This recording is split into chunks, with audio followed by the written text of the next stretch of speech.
right. Oh, man. Hey, Call this meeting to order.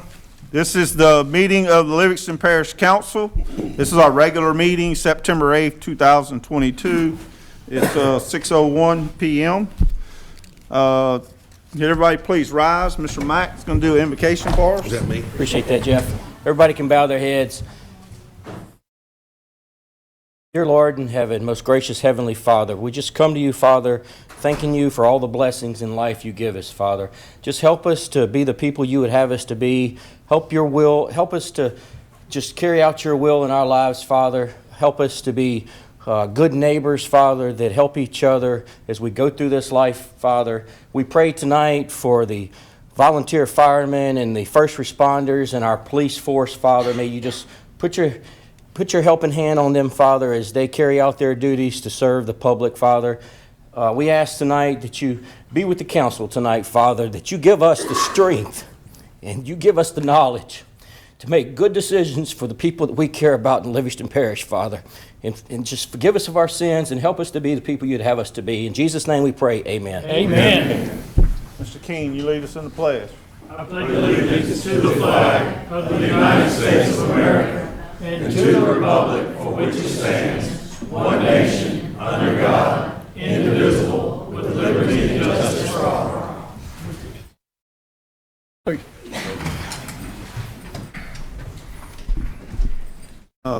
Ms. Lauren, can you do roll call, please?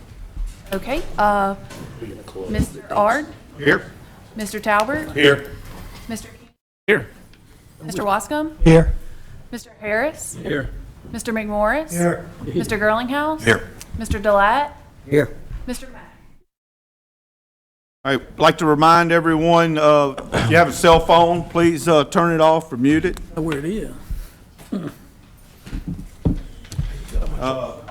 Public input, when we come to an item, I have the sign-in sheet for those that signed up, but if you didn't sign up, we will allow 2 minutes for you to speak. We ask that you try not to repeat someone that's been in front of you so that you can get your message out, and it's a lot better for you if you get straight to the point, because that way you're not eating your time up. Also, I'd like to let everybody know that we are starting a new voting system tonight. So we're all kind of working with something new.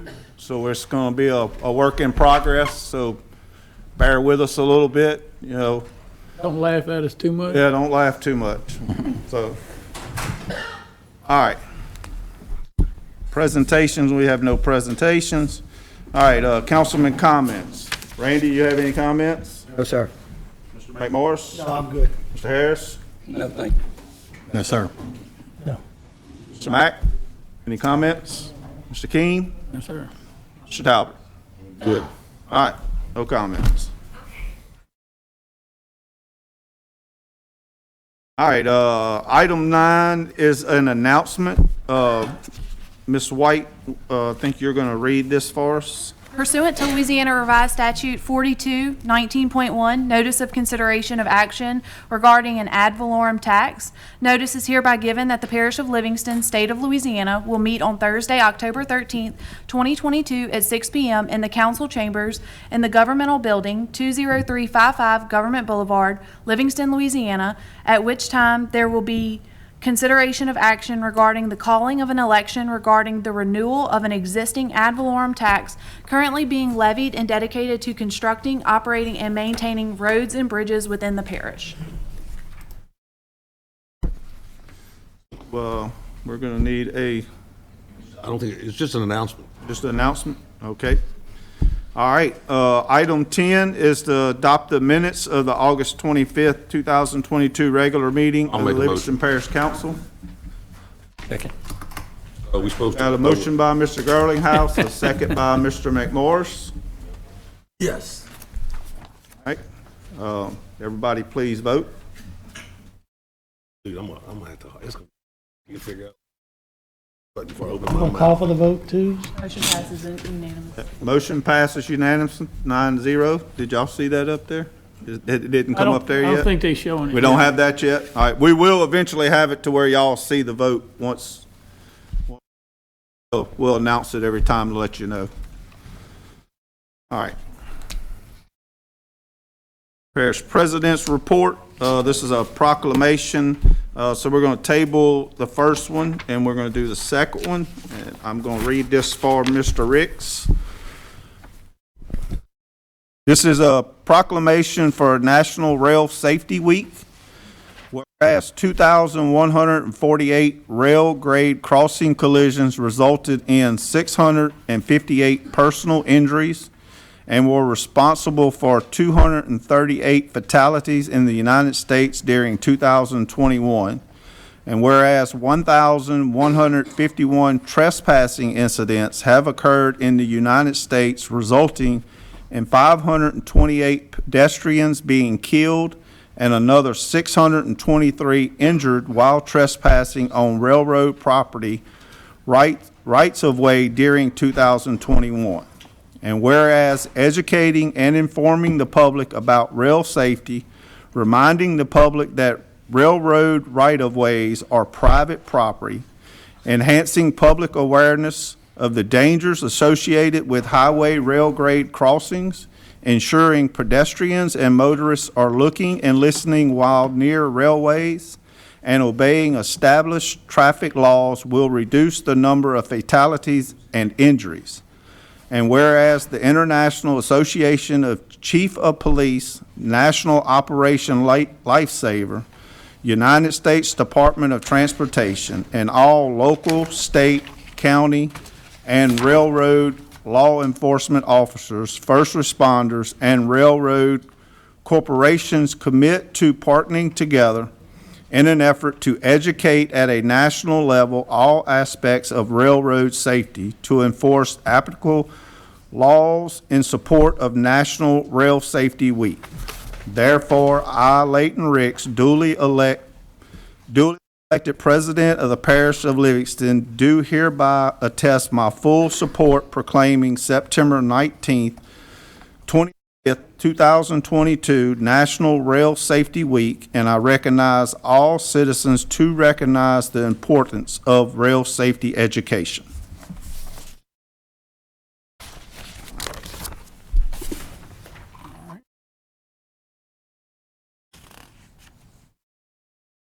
All right, Office of Homeland Security, Mr. Harrell. Good evening, Mr. Chairman, Council, and Mr. Moody.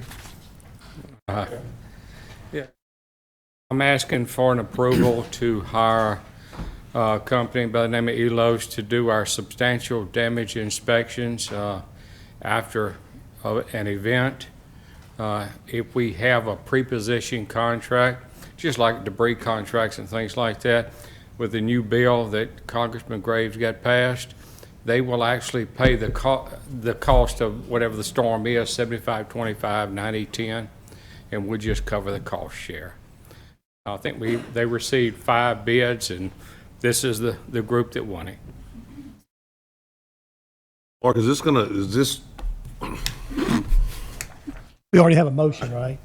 Hold up. Yeah, we had a motion and a second. Mr. Talbot, you go ahead and speak. We learning. I'm trying. So in the future, if we have a storm, flood, whatever, ELOS will go and evaluate a damaged home to determine if it's more than 50% damaged or whatever before permits are issued, so that we'll be covered in the future on this situation. Yes, sir. They'll use the FEMA estimator tool, go through just like FEMA wants, put it all in. It will spit out the percent damaged. At that time, if let's say it's 52%, they have the ability to come in and appeal and show that it's not going to cost that much and get appealed out. But we're following all the federal guidelines. So then every time, so basically, if we have an event that's declared a national disaster, then this contract will come into place. And before any permits will be issued, they'll have to be an evaluation by ELOS on the property. That's all I want to know.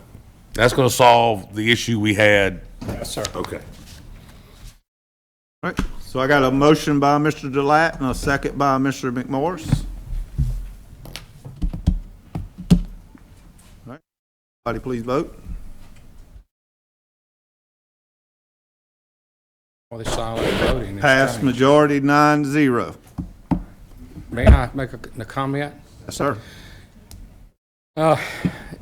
Last meeting, speaking about the Weir project, and he said that we reallocated the funding. But I just want to clarify something. We did the phase 1 or most of phase 1 on that grant, and it showed a negative impact for, I'm saying a minimum of 177 homes if the weir was reconstructed. So at that point, we had to pull it because you can't have a negative impact and use the grant funding. Now, it might not affect most of y'all, but these two gentlemen right here, it affects homes in their district. And that was just a minimum of 177. So that's why it was pulled. It wasn't just reallocated to go do another project. And another comment that was made is the Jubin North extension. Well, I can tell you, Mr. Ricks got all excited and said, Mark, what do we do? Let's move it forward. I want to get this extension done. Well, I started making phone calls, and unfortunately, I can't find the 100% funding that we were told we had. So I just want to tell you, we can't move forward with something that I can't find the funding on. But if we do find the funding, we will move forward. Mr. Moore, can I ask a question? Oh. Sorry. I've already pushed it 4 times. You gotta clear it, Lord. All right, now try it, Randy. All right, Mr. Black. Okay. It's a different project. It was my understanding we had $300,000 for a road project from Senator Lambert. Do we have any status update on that project? Not that I'm aware of. Okay, thank you. But if we get funding, I'll let you know. But do I need to ask about it? Yes, sir, because the senator asked me what the status was, and I said we hadn't started it yet. And the reason I guess we hadn't started is we don't have the funding. What road is it, sir? Miller Road. That's the first I've heard of it. So I will inquire about it next week. Thank you. Thank you. Anything else? Question, I got one. Yep, Mr. Wascom? Mr. Howell, I have a question for you. I'm not sure who mentioned it, but we were supposed to be getting Petty Amite cleaned out from Old River to diversion, desnagged and debris removed. Do you know when that project might start? Well, we're sitting and waiting now on SHPO and tribes to tell us what we can and can't do with the FEMA funding. So we've applied for like 6 waterways, and we're sitting on hold waiting on that. If we don't get a response back from them by Monday, they should be able to move forward with the PW. Okay. They did tell me that we have 16 or 18 sensitive areas. SHPO, what's that? Is that an acronym for? State Historical Preservation Office. Okay. And then they work with all the Indian tribes, Native Americans. And the Native Americans had said that there are 16 or 18 sensitive areas in the part that we're going to clean. And we don't know what they're going to do. They could require us to put an archaeologist on every vessel, making sure that we're not disturbing anything that we shouldn't. So we're just waiting on FEMA to write that PW. Okay, so a deadline's coming up, then if you don't hear anything, that's good news. I'm hoping by the end of the month, we'll have a PW. Then we're going to start on the permits. All right, thank you, Mr. Harrell. Thank you. Anything else? Mr. McMorris? Can you consider us all a list of all the creeks and bayous you're gonna be waived in our areas? That's already in approval state, All right. waiting for the approval? Yeah, I can resend you that map that I had at the last meeting. I got the map. I have the map, but we have several more creeks, 9 more creeks that we asked for additional funding. Okay, so There's some, and I've asked if you have any others. I haven't sent the crews out to do the DSRs on them yet. I was waiting. I didn't want to do 2 or 3 or 4 at a time. So I'm going to see probably the next 2 to 3 weeks. If you're not sending more in that we can justify, then I'll go ahead and send them out to do the drone service and everything, and then try to get it approved. So what the people need to understand, if they have creeks or bayous running behind their house to go to a main canal, we need to know that, all right? So it's not ditches, it's not laterals, this is main creeks or that's going to the main bayous going out to Amy River, to Fall and stuff. So get on the horn, guys, ladies. So, We have them, we'll submit them, and just remember on that map, I think it's orange, says it's approved. We're still waiting on some permits. So we're doing pretty well. We just started agreement 4. And Mr. Talbot, at the last meeting, I think I told you we haven't done Robert Harrison yet. They mobilized them. It's finished. Oh, it's finished? Yes, sir. I knew they called me when they mobilized, and so Yeah, we're good. It's finished. We're moving right along, so we thank y'all for that support. Thank you, Mr. Harrell. Thank you, Mark. Thank you, Mr. Harold. Elos. All right, item 13 is coming from the Planning Commission. This is Shirley Robertson's revocation, introduction of an ordinance servitude revocation. Have anything, do you need to read this? Read it by title? Okay. This will be proposed ordinance 22-46, map showing re-subdivision of lots 25 and 26, Ashley Heights subdivision, third filing, into lots 26A through 26C and lots 25A through 25C, located in Section 11, Township 7 South, Range 3 East, Greensburg Land District, Livingston Parish, Louisiana, for Shirley Robertson, filed in Plat Book 68, page 397, entry 889164, being more particularly described herein, and replaces the above-mentioned plat, whereas by the official plat showing the survey and exchange of property of lots 25A, 25B, 25C, 26A, 26B, 26C, 27A, 27B, and 27B and 27C, Ashley Heights, third filing into lots 25A1, 25B1, 25C1, 26A1, 26B1, 26C1, 27A1, 27B1, and 27C1, located in Section 11, Township 7 South, Range 3 East, Greensburg Land District, Livingston Parish, Louisiana, for Shirley J. Robertson, 10825 Durmas Drive, Greenville Springs, Louisiana, 70739. The public hearing will be on September 22nd at 6 p.m. Right.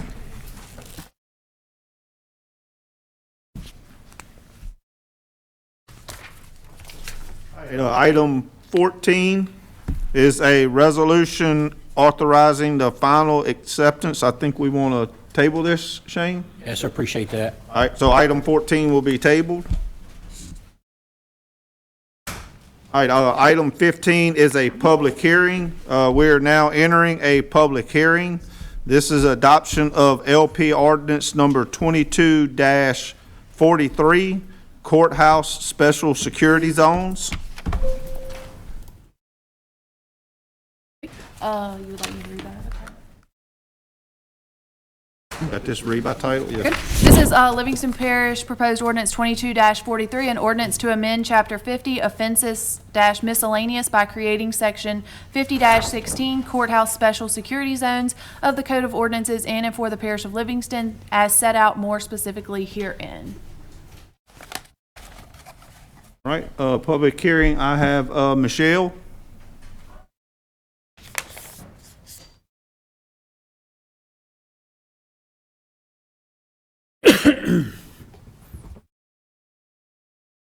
Michelle. There she comes in the back.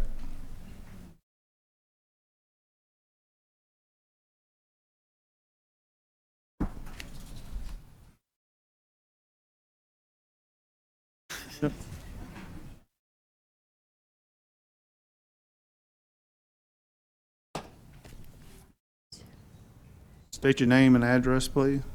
I'm Michelle of District 5. Thank you very much for allowing me to speak. I want you to remember Glick v. Gunifee and Turner v. Driver.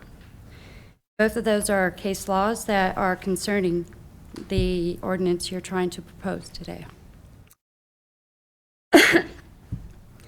You are all under scrutiny.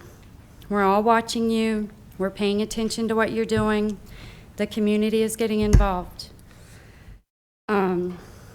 We're the taxpayers, and we want to make sure that you guys are doing the jobs that we hired you to do. Recording at the courthouse is a public entity. It's a First Amendment right. You cannot make a lie that goes against the natural rights that we have. I don't know if any of you read the Constitution, but it says that you cannot make a law against a right that we have. We have the right to record out in public. There is no expectation of privacy in public. That being said, we all want accountability. We want transparency. We want to know that you guys are doing the job that we paid you to do. After the Denny Perkins fiasco, failure, it's apparent to a lot of people in this community that you guys are not being held accountable until it's too late. For 5 years, it was reported that Jason Ard, that one of his deputies was inappropriate. Point of order. It's You have tying to stay on into this it. topic. It's tying into it. Please don't interrupt me. Ma'am, Now ma'am. So now I'm we the have chairman. the I am opportunity the to chairman. record. You have to follow, we have laws that we have to follow, and you have to Yes. stay on That- track with what this is. This is tied about into it. recording in the courthouse. So the reason that I'm starting to record is because of things like this. This ordinance made up by Mr. Moody, he's an attorney, correct? It's illegal. I don't know how he was able to come up with an ordinance like this that is absolutely opening you up for litigation that the taxpayers will pay for. And it's all tied in.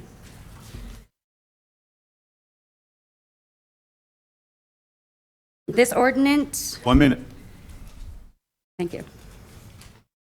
Open records and public records have been requested, being recorded. They've been denied because I've recorded trying to get these public records. That's not in the law. That's not a reason to deny it. So, let me see where I'm at. With the passing of this unlawful, illegal ordinance, you will strengthen the corruption that's going on right now. Because we don't have any way to prove what's going on. The taxpayers are going to pay for litigation that you will lose. Yep, and that's it. Remember Christina Estevez. All right, thank you. All right, anybody have something they want to add to that? All right, we are now closing the public hearing.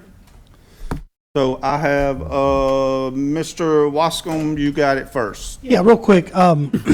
So who requested this ordinance be here tonight? We had a request from the courthouse agencies, including the sheriff, to adopt something like this, and they provided some proposed language. We put it in proper form. Research reflects that this exact ordinance was passed in a Florida community where they banned public filming in all public buildings. Ours is less restricted than that. We're only banning it in the courthouse. Fifth Circuit Court of Appeals, Fifth Circuit, said that ordinance was okay. This ordinance is almost verbatim, taken from the language of that court case. I know that certain courts, judges will have the right to elect not to have phones or recording material, but that's always been left up to the administration of that courthouse or jury. And I guess my thoughts are, if we pass this ordinance, then taking that option away from them. They're saying that they cannot allow it. Elaborate on this. So This is the first time I'm familiar The with it. judges have already taken care of it inside their courtrooms. This is for outside of the courtrooms. So the judges already have it where you cannot record in the courtrooms. What problem is it? I mean, police officers have body cameras on to record everything, and I think under transparency, recording is good. Why? Convince me why you wouldn't allow recording in a public area, videoing. I can only speak what was told me. I'm not the proponent of this ordinance. I'm sorry, say that again, Chris? I'm not the proponent of the I ordinance. thought you said you were not a proponent. What it was explained to me was that the courthouse is a place where a lot of sensitive stuff happens. And it's a place where people go for divorces, for instance, and criminal matters and juvenile matters, where there's some expectation of privacy there. I guess that's why. Also, any given day full of convicted felons that are back in the courthouse for probation reasons, etc. So the sheriff and others, including the DA and the judge, wanted to declare that as a heightened security zone for all. I understand. All right, I think Mr. McMorris, you're next. Done? You gonna? Mr. Garlinghouse? Yeah, I think Mr. Moody touched on it. People enter the courthouse, and it could be for a labyrinth of things. Anything for divorce,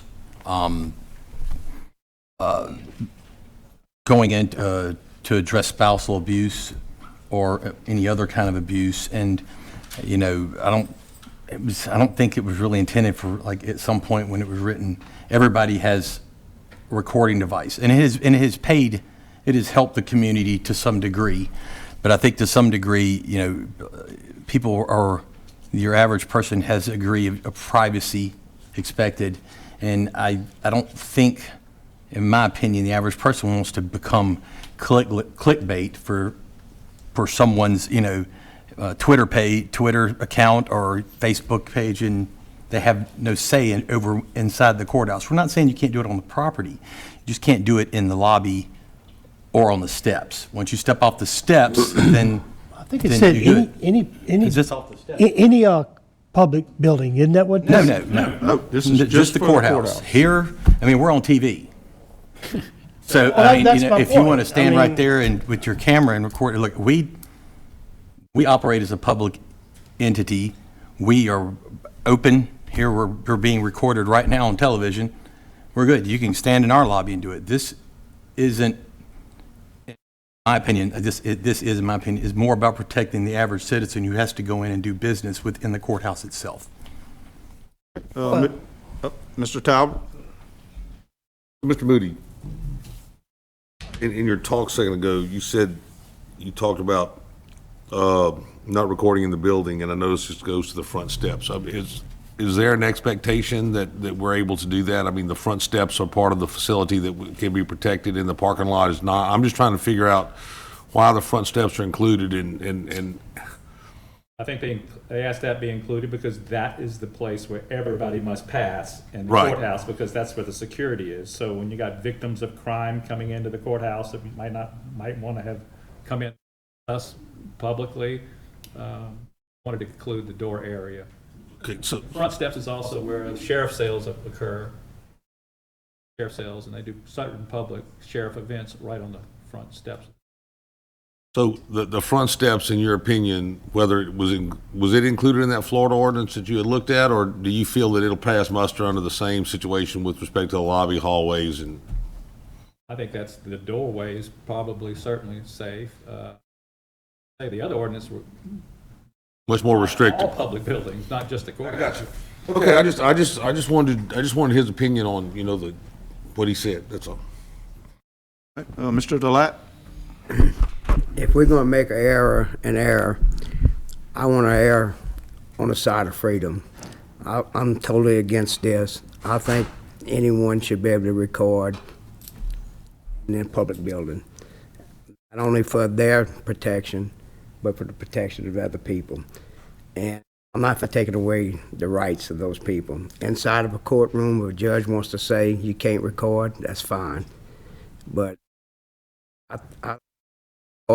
technology has changed, time has changed. There's been many, many cases that's been overturned when they seen recording evidence. And those cases, there was some innocent people probably would have went to jail if they wouldn't have seen that recorded evidence. In national cases, state cases. And it's just wrong to tell someone they can't record, in my opinion. More comments from the council? One more I would like to, in that particular case, I'm sorry, House? my bad. I think that, and I'm not 100% on this, but I think probably the lobby's already being recorded by the building itself. The building probably has recording, so that alleviates anything that would happen there under those guidelines. But it also won't find its way to a social media page. But I understand your point. So. Is that it? All right. All right. Ready to vote? Everybody vote.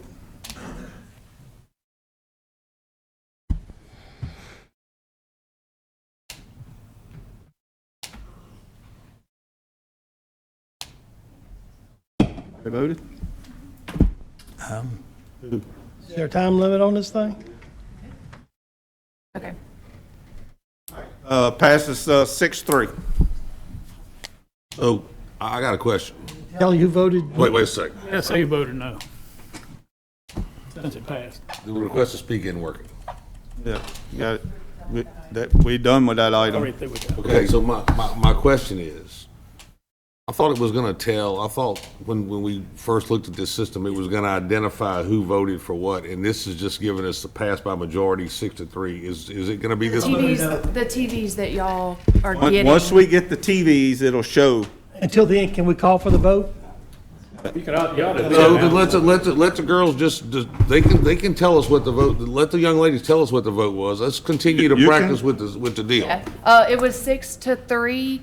Mr. Ard, yes. Talbert, yes. Keen, yay. Wascom, nay. Bubba, yay. Mr. Harris, sorry. McMorris, nay. Girlinghouse, yay. Delat, nay. Mack, yay. 6-3. Okay.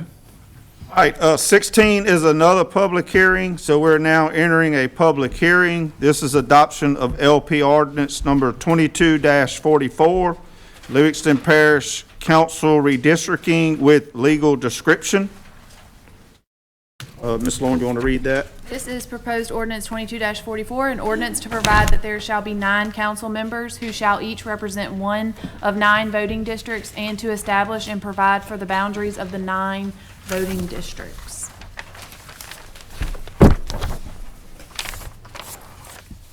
All right, 16, nobody signed up. Did anybody have any comments on this?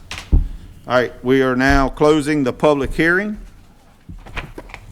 All right, do I have any counsel, Mr. Talbert? Mr. Moody, I had a question 2 weeks ago when it was introduced, and I'm not sure, I don't necessarily agree with the answer I was given. So typically you create boundaries, and then the boundaries are voted on, and then the legal description is written based on the written boundaries. The question I asked was if there is a mistake in the legal description, which seems to me the drawn boundaries would take priority, but because the legal description is derived from those boundaries. And if somebody makes a mistake in describing those boundaries should take precedent. However, I was told that the legal description took precedent. So my question to you is the drawn boundary take precedent, or does the legal description take precedent? Because we voted initially on the drawn boundaries, and the legal description is an interpretation of those boundaries. Is there a problem? Is there a discussion? I don't know. I don't know. There's really no way of knowing Look, yet.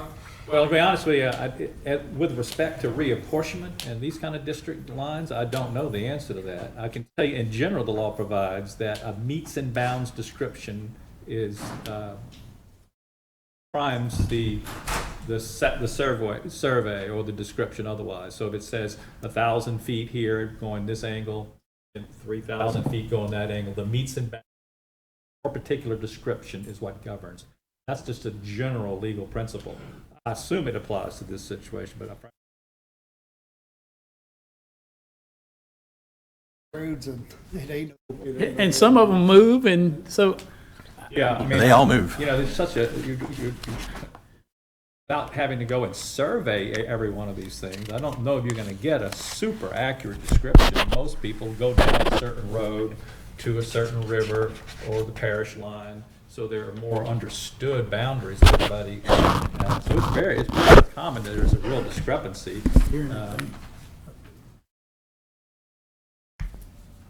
I got you. I was just asking. I just was curious as to, if there was some legal challenge in the future, what took precedent. That's all my question. this educated guess.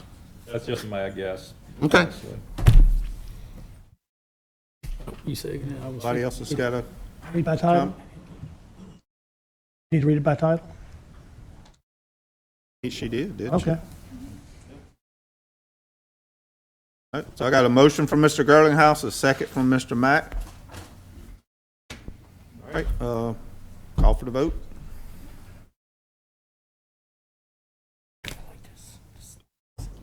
It'd be real nice when the people can know what we're doing. What's this one? Didn't you did? Motion passed by 8-1. Mr. Delat voted nay. All right, item 17.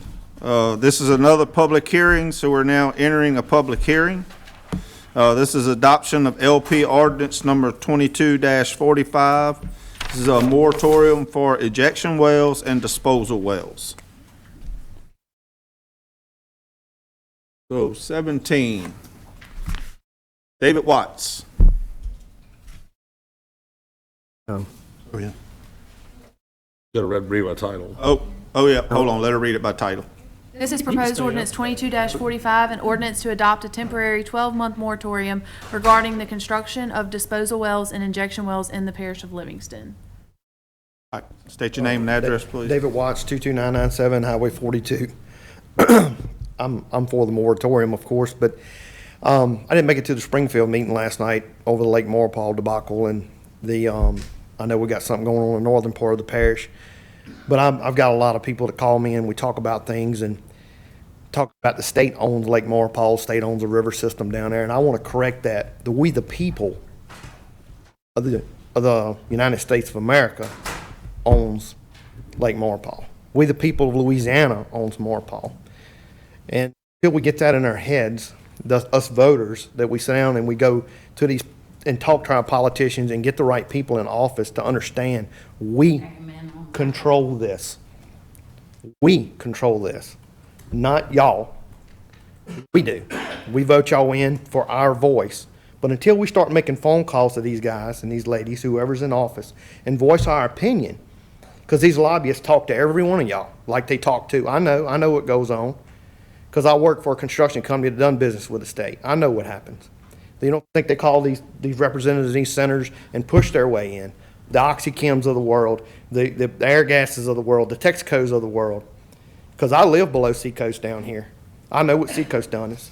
They paid me off for $1,300. If they wrote me a little check for $1,300, how much of my life they take away because I drank their water? Centerville got a water well system. Let's not forget, Centerville got a water well system, got a city system tied into Livingston because Seacoast tainted and poisoned our water. That's why we have city water. I remember my grandmother sterilizing pint jars of water and bringing them out, and they would get thrown away because they wanted to test it. They wanted how deep your well was. Was you at 500? Was you at 700 feet? Kids today at Doyle, Holden, Albany, and these little local schools are not taught what's in that fenced-in compound that's south of I-12 down here. They don't know. I got two nieces that have no clue You know, one of them told me I think animals is in there. Yeah, turkeys in there. I see them strutting out there all the time, and deer. But it's chemicals in there that's killing us. They tested soil down here at Mr. Ricky Wheat's house that had mercury in it. Now, at what point do we draw the line? We're supposed to trust these people. We're going to trust these chemical dumps. We're going to do the right thing by y'all, and we're going to put this in the water down there where we catch our fish and the brown shrimp breed in Lake Marpole. We're going to trust y'all. Y'all going to do the right thing by us. How many people they make sick at Dubose and Walker? 18 woolers off in a pond. How I know that? My aunt and uncle lived there and buried it. Dubose South is forgotten about. That was another chemical site that was dumped down there. Each one of y'all old enough to know. Up there. I know people's dying up there at a record rate of cancer. Do we want to be the next cancer alley like St. John Parish? Is that where we headed? Is that what we want to do?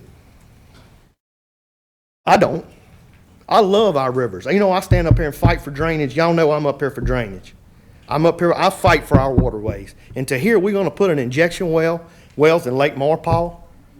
It started throwing red flags up to me when Mr. Mincy got up here and said, we're going to dredge Ament River and Blind River out for navigational purpose. Man, I said, navigational purpose? What's going on with that? Well, lo and behold, we got some injection wells coming. Yeah, we're going to dig it so we can get them barges in and out. We ain't doing it to help lower our water. We're doing it to help the multi-billion-dollar these green energy deal that's going on that they're getting money for. I know I'm at my minute. I'm gonna let you know at 30. And this green energy is a farce thing. We're gonna let them inject product in the ground that can affect our children. Come on, guys. And grandchildren. People behind me, get involved with your people. Get people involved. Get on Facebook. I'm not on Facebook. Get involved and talk about this, please. Thank y'all. Thank you. Thank you. Thank you very much for speaking for us. All right, Mr. Dwayne Harmon.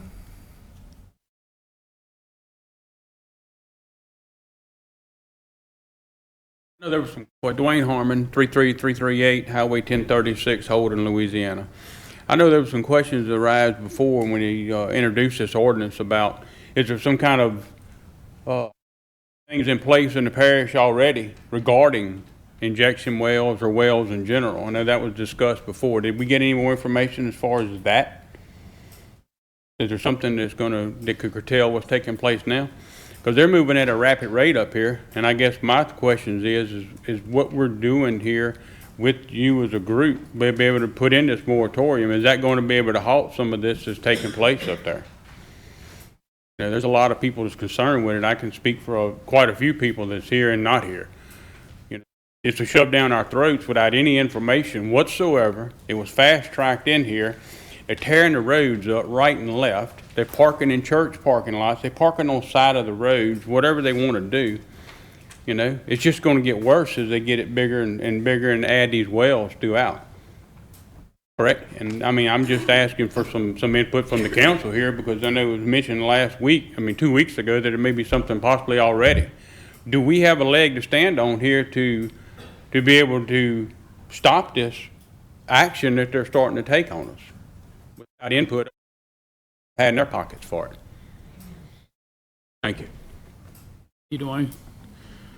Mr. Caleb Atwell. We're gonna talk about that when Name's And Caleb. address. My name is Caleb Atwell. I live in Killian, Louisiana. I live in Killian, Louisiana, and I'm in support, of course, of the moratorium. I just want to reiterate what comments that we had from yesterday's meeting. Many of y'all were able to attend. Thank you for that. We appreciate y'all coming and listening. A lot of concern about water wells in Killian. A lot of concerns about how this is going to impact our fisheries, how this is going to impact the quality of life down there. And I think that we absolutely, if we can stop it, I think we should stop it. If we're not able to stop it, I just want to reiterate what Mr. Mack said last night. If we got to get this, which, the feeling in our community is it's bad, but if this has to come, we need to make sure that we get both good and bad. And that's all I've got. So thank y'all for what you're doing. All right, thank you. Bob Christian?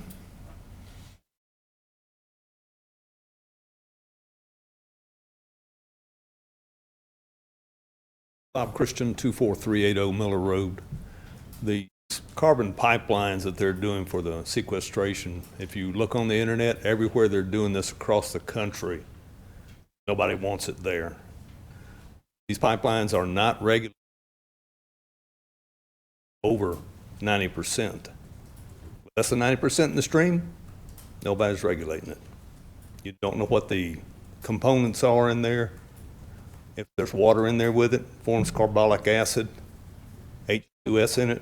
We had this pipeline in Mississippi 2 years ago that exploded, gassed that town. Not a good thing for the parish, not for any of us. And it's not just Randy's district, Mr. Talbert's district, it's for all of us. Not a good thing. Thank you. All right, thank you. Kenyon Bankston? Kenya Bankston, I live at 31227 Horseshoe Road, Independence, Louisiana, which is Livingston Parish. I just live up in the top corner of Livingston Parish.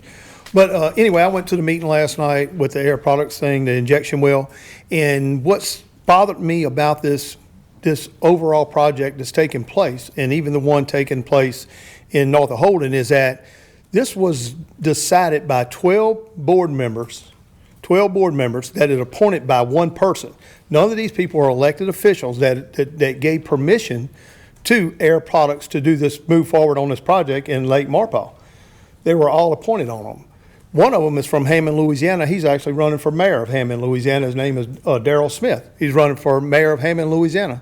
And he's one of the ones that gave the okay for them to turn Lake Marpaw into an oil field, basically, you know. So when you deal with people that are appointed, not elected, they don't have the best interest of the people. They have the best interest of that person that appointed them, which is John Bell Everts, that appointed this mineral board. The mineral board has a meeting this coming Wednesday at 9:30. I called every one of them. I talked to 4 of them today, 4 of the people on the board. The 4 that I spoke to have no clue what's fixing to happen in the lake. They have no clue. They have no clue about the 17,000 3-inch wells being dug and drilled down in the bottom of the lake, 60 foot underneath the lake, and 17,000 sticks of dynamite. Well, not sticks of dynamite. It's a charge equivalent to 5 sticks of dynamite per hole. So there's any clue. So when you ask these people that's on this board that gave the okay, you ask them and they like, well, no, we didn't know that. We just study on the bottom of the lake. Yeah. So they didn't even know what was going on. They weren't even informed properly. They just voted yeah because probably they were told to vote yeah. So that's one of the biggest concerns I have with all this project of Air Products. Something else. So they're going to take they're going to create hydrogen, and Air Products going to sell off that hydrogen. Well, Assumption Parish or whatever it is down there, they get the tax off of selling the hydrogen. They get a tax for that, for their parish. Our parish gets dumped in, and we don't get nothing, absolutely nothing.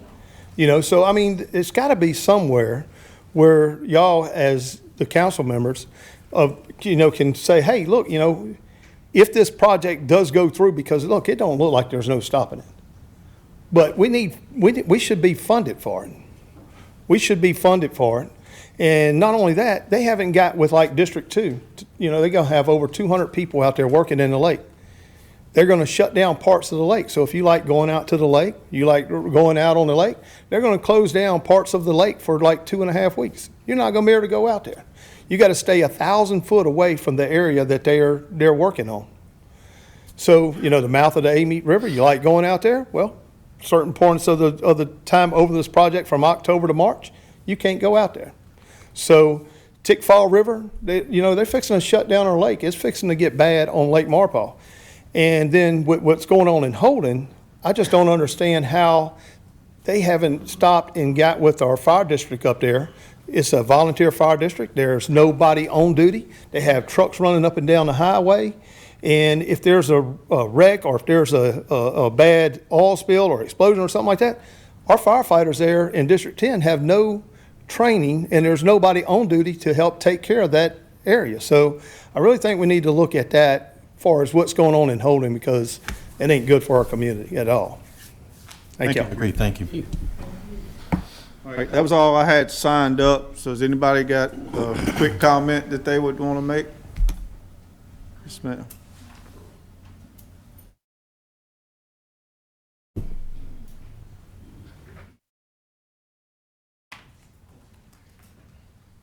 Eileen Bates McCarroll. I'm the mayor of the town of Albany.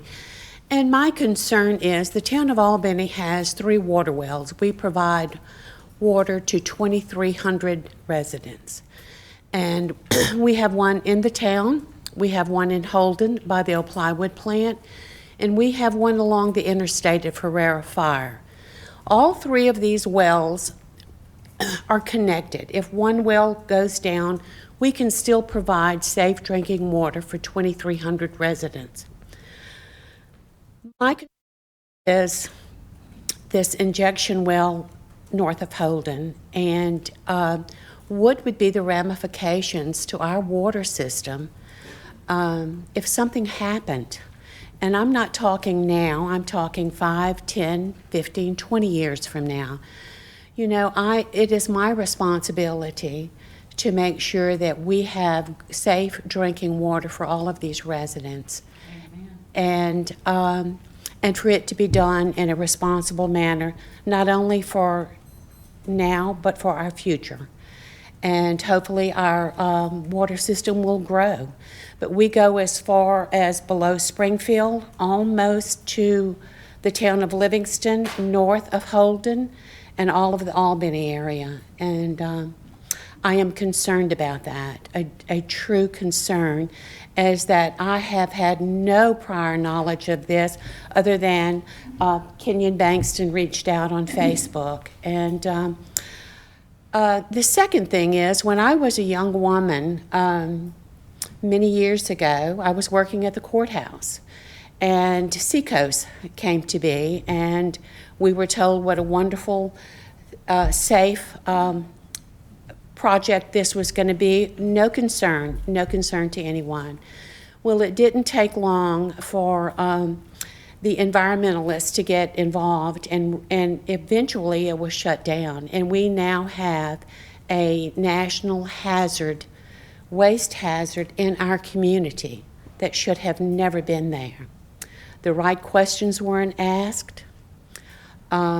There weren't enough studies, because I'm sure if they did, they would have never been permitted.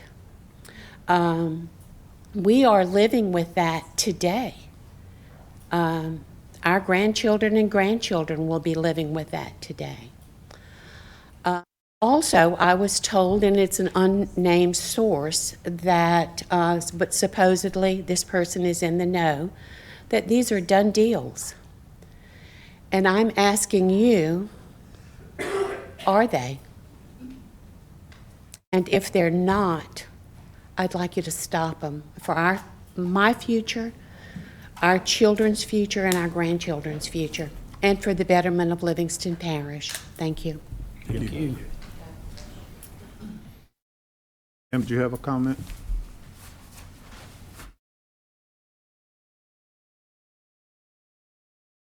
I'm Melissa Allen, Christiana Allen, Este's mom. I am trying, transparency is a huge thing.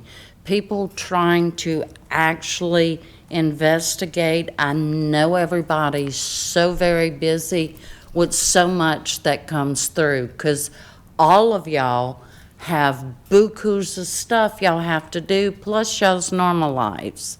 But the transparency, being able to research, trying to make this better for everybody, not just us, not just our grandkids, great-grandkids, and so forth, but for everybody. We need to be able to, long time ago, before computers came up, a criminal could do something in this county or this city, and then one in this one, and they never had communication. They never passed information.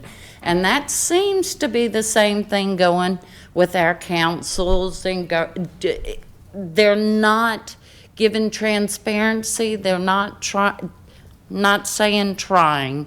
We've got a lot of good people that really are looking out for us.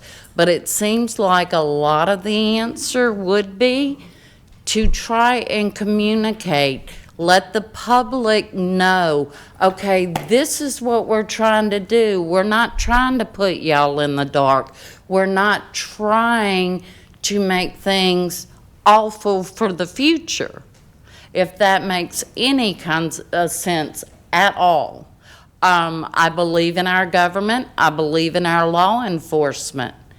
The bad guys, they need to go, and the good guys need to stay. Thank you. Thank you. All right. We are now closing the public hearing. All right, Mr. Talbot. Okay, Mr. Moody, so when the ordinance was introduced 2 weeks ago, Brad Cassio was here, and we asked about our current ordinance and did it apply in this particular situation. He didn't seem like it, he didn't feel that it was specific enough to actually cover, as my interpretation was, what he's saying, injection wells. The other thing that we asked was, what was another? We asked about how did our ordinance address this? Oh, I know. The other concern was this ordinance was, as it's written, the temporary moratorium is disposal wells and injection wells. And my question is, would we be better served? Can we change it to a specific Class 6 well that the state doesn't even permit, that's an EPA permitted deal, and address and in this moratorium, so we have the ability to address our ordinance to tighten the regulations? Yes, sir. Well, we're the ones that propose that you do a moratorium to start with, because I do think your ordinances that are in place don't necessarily cover this particular situation.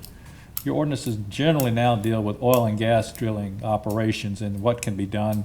Of course, there was a lot of latitude given to oil and gas. Not so many people are against that because it creates revenue for their property if they hit oil on their property. But your ordinances deal with how far they can drill next to a structure and what bonds they have to put up if they mess up the roads, et cetera. So could this fit into that section? Possibly. We're still looking at that. But your next question is the moratorium currently too broad? It might be, because it's come to our attention and probably to yours that there are other injections things that are going on right now that are not so that are pretty innocuous and are not harmful. They're putting water back in the ground, for instance. So my suggestion was to try to narrow this down to the particular risk that you're concerned about, and let's just pass a moratorium on that and allow these other operations to go on unless there's some concern that you also have about those. Well, so as I understand it, there have been 2 permits issued, the one for Holden and the permit. Has the permit actually been issued? I think the permit's been issued for Lake Maurepas on the test wells, which are Class 5 wells, right? So the Holden well's a Class 5 well. The well that's currently can be drilled, and the Maurepas well is going to be a Class 5 well, which are strictly test wells to determine what pressure the ground will take in the future. And they can be converted to monitor wells, but can never be converted to injection wells, as I understand the way the permits are written. I have the same understanding, but I'm not the expert or point person on that. I agree. So what I'm saying is, there's no need to address what's already permitted, which is a Class 5 well. So my question is, if our concern is what is proposed in the future, then if we put a 12-month moratorium, which I don't think in 12 months they'll even, I don't think that timeline even will allow a well to be drilled, because the permit process, after they determine whether geology is adequate or not, is 3, 4, 5 years. So my concern is, if we put a 12-month moratorium strictly related to Class 6 wells and work on our ordinance, then we should be covered with any permitting that's tried to be applied at EPA or anybody else with respect to a Class 6 well. Because we've said that none of those can be drilled in our parish. I mean, the state doesn't even permit a Class 6 well. They don't have the ability. They've deferred to the EPA. Now, through the process of these wells, they will become proficient and be able to do that. But right now, the State Department of Natural Resources doesn't even permit a Class 6 well. That's going to be done. That's going to be done at the federal level. So my question is, if we put a moratorium in place and we address our ordinances and specific deals with respect to Class 6 injection wells, is it gonna stop their permitting process, or could they continue forward with the permitting process, except not be able to construct the well until our moratorium's lifted? Right. Those are great questions. I think you can. Sometimes the federal law preempts what the states want to do about this, because they don't want hodgepodge regulations, just like you can't restrict certain railroads from being able to operate, what speeds they can go on, et cetera. So unless there's some federal preemption, you should be able to pass reasonable regulation of these things. So that's one of the things we're still researching, though. But I think your point's correct. I think you ought to confine the moratorium to the danger that you're concerned about tonight. If you can define it more narrowly, and I think you can do that by just amending the ordinance tonight. Okay. I have the wording. Oh, you got okay. You got it. The other question that I'm done right now. Mr. Black? Mr. Chairman, I'm in complete agreement with everyone in here. If this, with such a safe technology and everyone's telling us it's safe, why do they not inject it where they make it at instead of build a 35, 40 mile an hour? The problem, it seems to me, is that no one wants this, and it's easy to bring it to Livingston Parish. I suggest that we do a moratorium as broadly as we can and not narrowly, and hire someone. This is an important issue, and hire someone to help us write the ordinance that we need to keep it from coming.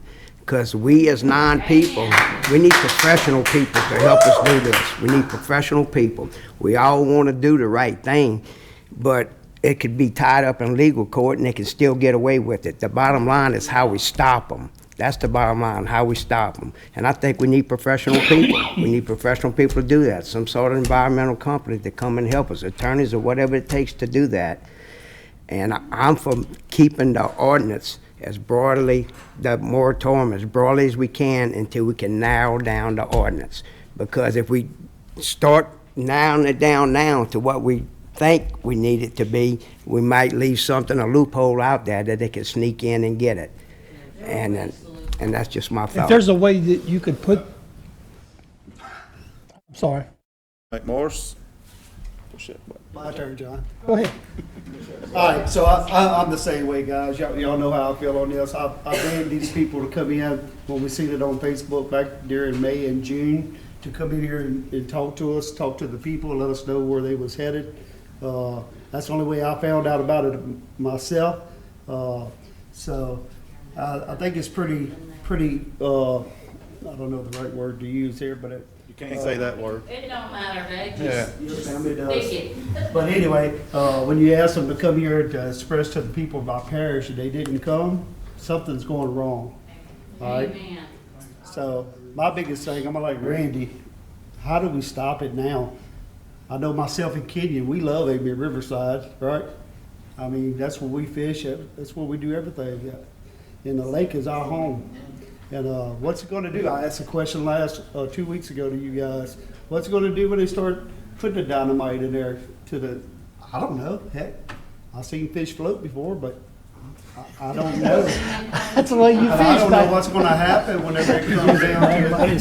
Somebody needs to tell us all this stuff, right? Yeah. I'm like Randy, I'm 100% hiring somebody legal to help us out with this. How's the parish president bill? I do not know. I had not had a conversation with him. Emails has been sent. I don't know. Where did they get the permit to do it in Livingston Parish? Do you guys know? I do not know.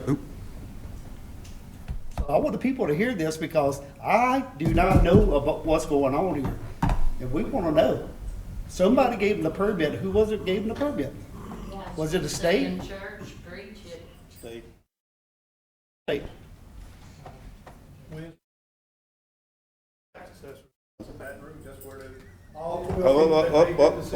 Well, can you understand that? But the state don't do us right. And I can tell you, it's my dairy boat. Same way with dairy boats. You know, they give it to 9 people.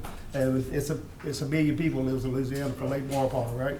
But they don't do us any favors at all. So I think we need a lawyer to go represent us when we go, and somebody with professional. Thank you, Randy, for bringing it up. Mr. Mack? Yeah, appreciate it. Appreciate everybody coming tonight. Okay, so I hope that everyone understands how important the oil and gas and the chemical industry is to the state of Louisiana and to the people of Livingston Parish.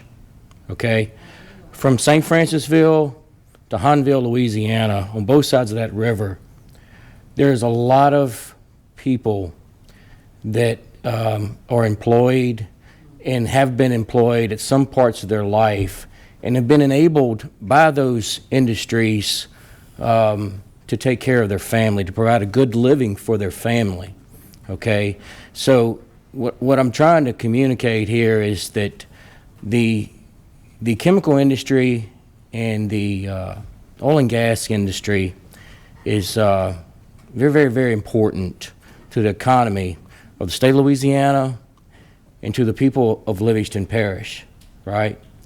And anything that any type of project, right, that can better the quality of the environment and the atmosphere, the breathing air, and any project that, from what I understand after talking to so many people in the last 2 weeks, that majority of all of those industries that are they're supporting this project, any project that would enable them to abide by future EPA legislation and requirements so that they are able to continue operating and generating energy for this area so that it comes at a low cost, right?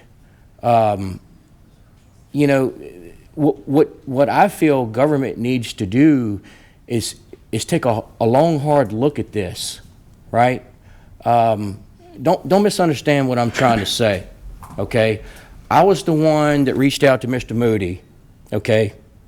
And I dug as deep as I could to figure out a way that at a local Livingston Parish government level, the lowest government level involved in this whole entire process, to put a halt on CO2 injection wells in Livingston Parish, right? I reached out to introduce this to try to buy us some time as a community so that we could all work together to communicate together with the industries and with local governments and the community so that we could figure out, right, that if this could be done safely, right, and that if it would benefit the communities, right, and if it benefited the community and it could be done safely, and if it allowed the industries that are so precious to us to continue being profitable and meet future governmental regulations that would prevent them from moving their businesses to other countries into other states, right, then maybe, you know, we would accept it, you know. But on the other hand, I don't misunderstand my position. Don't misunderstand my stance, right? Excuse me. Hold up. Excuse me. Okay. Keep it down, please. Please understand, okay, that the most important thing to me, look, when I gave that speech at Holden High School that night, I grew up on 1036, okay? A large portion of my life from up there, that is where I'm from, okay? I represent the people, I mean, when I was politicking, okay, I know those people. I was raised with those people. Those are not people that I just kind of went and met for 5 minutes and shook their hand and begged for a vote, okay? I love those people up there, okay? So what I'm trying to do here is to gain more knowledge about this whole entire process, right? I fished out there in Lake Maurepas. I know people, look, high school bass fishing, one of the greatest things I ever did in my whole entire life was volunteer to do that. Look, we get together and we sing the national anthem and we say a prayer and we go and we fish out there in that Lake Maurepas area. I know one bunch from Coyell last year, guys. I got to share this story. Man, their trolling motor fell off as they was going across the lake. Man, you know they went and got a push pole from one of their camps, and that dad push poled out there on that Amite River while them two high school boys fished that tournament. You know, they finished high in that tournament. You know, there's a lot of that area is precious to the people of Livingston Parish. The area north of Holden is precious to the people of Livingston Parish. I think the people deserve, you know, for their local government to adopt this moratorium. I hope and pray with everything I have that the industries understand our concern and understand that this is necessary for us to obtain the knowledge, right, and us to work together to figure out what's best for the quality of life and for the safety of the people of Livingston Parish, okay? In saying that,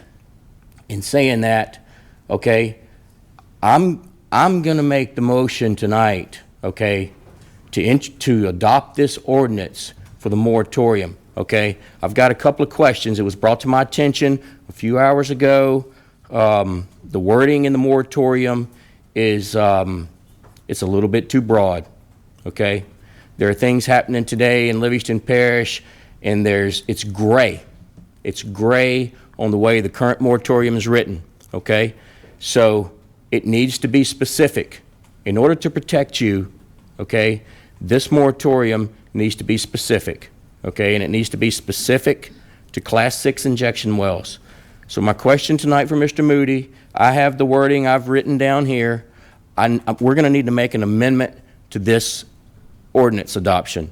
Should we do that amendment before the motion in the second to adopt this ordinance, or should we do the amendment after we make the motion in the second?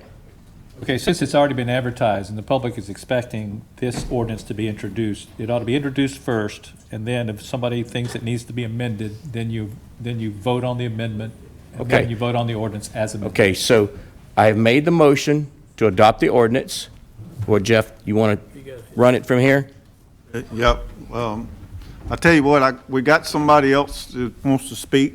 So if you don't mind, let's let councilmen finish their speak. So, Mr. Girlinghouse? I made to cut you off in mid-thought there. I just wanted to clarify a few things. One, this lady had talked about transparency. The truth is, I mean, I'm like Mr. McMorris. I didn't hear about this. They don't tell us these things. You know, I think there's a conception that there's this general pipeline of knowledge that floats around in parish and state government, and that's just not the case. I would love to know that, but you know, you don't. And stay on topic. I guess the thing is, I would love to make that the case, because sometimes you feel like they keep you in the dark on purpose. Now, I don't know if that's true or not, but sometimes I feel that way. They keep you in the dark on purpose until it's too late. But I do know, so that's the first point I wanted to make. The second point I wanted to make was this. Look, I grew up I was born and raised, and I basically live within a half a mile from where I grew up in Walker, probably 1.2 miles from the DuBose combustion site. That was a super-funded site. I know most people don't remember the term super-funded cleanup site. That's what that was. 1.2 miles from my house, which is right on West Coel Creek. We used to swim in that, and I don't know what that's going to do to me, what it has done to me, what it's going to do to me later on. Oh, we could tell. I mean, but it kind of, I guess at this point it is what it is for me, but I do know that I lost quite a few friends I felt way before their time to some strange cancers, I would say everybody in the parish, if you go home and you take your trash out, it winds up in my backyard because we have the landfill. Now, there needs to be a landfill. It has to be somewhere. I get that. It just happens to be in my backyard, more or less. Not really, but figuratively, it's pretty close, We didn't know anything about this injection well, but we also have another injection well at that site. A lot of times people would like to draw comparisons to us in Ascension. Ascension has a lot of industry. They have a lot more revenue, a lot more money to do things with. I say good for them, because I wouldn't want the plants of those magnitudes in my backyard. I wouldn't want them. And I don't know if there's a sum of money that someone could bring to me and say, look, the parish will get this if you let us build this here. The answer is no. I mean, I don't think there's amount of money that I would sit and go, yeah, okay, that's good. Everything doesn't hurt you until it hurts you.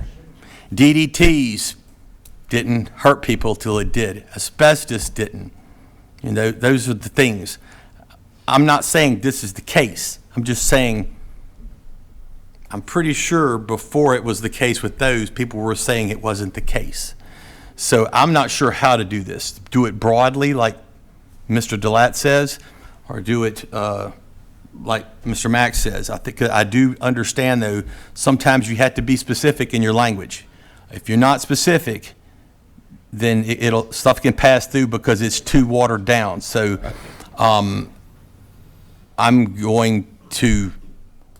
I think I'm going to hear the rest on that, but I tend to lean toward Mr. Mack. It's not that I don't want to cover everything, but we have to specifically target one thing. And so I tend a little more credence toward Mr. Mack's position. That's all I have to say. I do want to add a few things. I just want to say, I want everybody to understand that I'm not for this, but I also want everybody to know that just because we do this moratorium doesn't mean it stops. We don't know if it's going to stop it. We're going to do everything we can as a group to do it, but we don't want people going out of here thinking they put it in place, it's done, we covered. We don't know. We're going to do everything we possibly can. But if this doesn't work, we tried. We really tried. And that's what we're doing up here. Because I, for one, am tired of Livingston Parish being everybody else's dumping ground. I'm tired of it. Yep. We've got the dump, we've had Seacoast, and it's time for us to stand up and say, we don't want your trash anymore. And if you're going to force it down our throats, you're going to pay us to bring it here. And that's the only thing we can do is stand up to them and say that. So I learned a lot last night at the thing in Springfield. It was very educational to me, and I sit there and listen. So I thought that was a very good event that was held, and it helped us make decisions up here. And it takes the community getting that information to us and help us, because sometimes we do feel like things are slipped by us on purpose, because it's easier to just not deal with 9 and just go on through with it. So I just wanted to clarify that and make sure everybody understood. That's a good job, Jeff. Yeah, I agree. All right, so I've got am I gonna swap that the way y'all got it? Yeah, swap it. All right, a motion by Mr. Mack and a second by Mr. Talbot. I think Mr. Talbot got a little finger happy over there. I just thought, I was pushing the second, because he said he was All right, so we got motion and a second.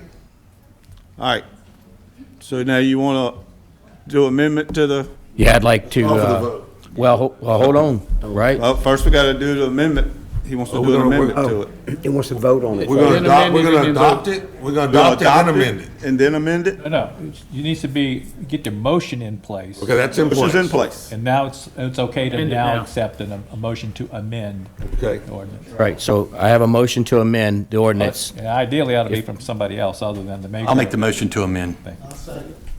All right, so. I have the word, Go ahead. Read what I want to say. if you're okay with it. Yeah. Okay.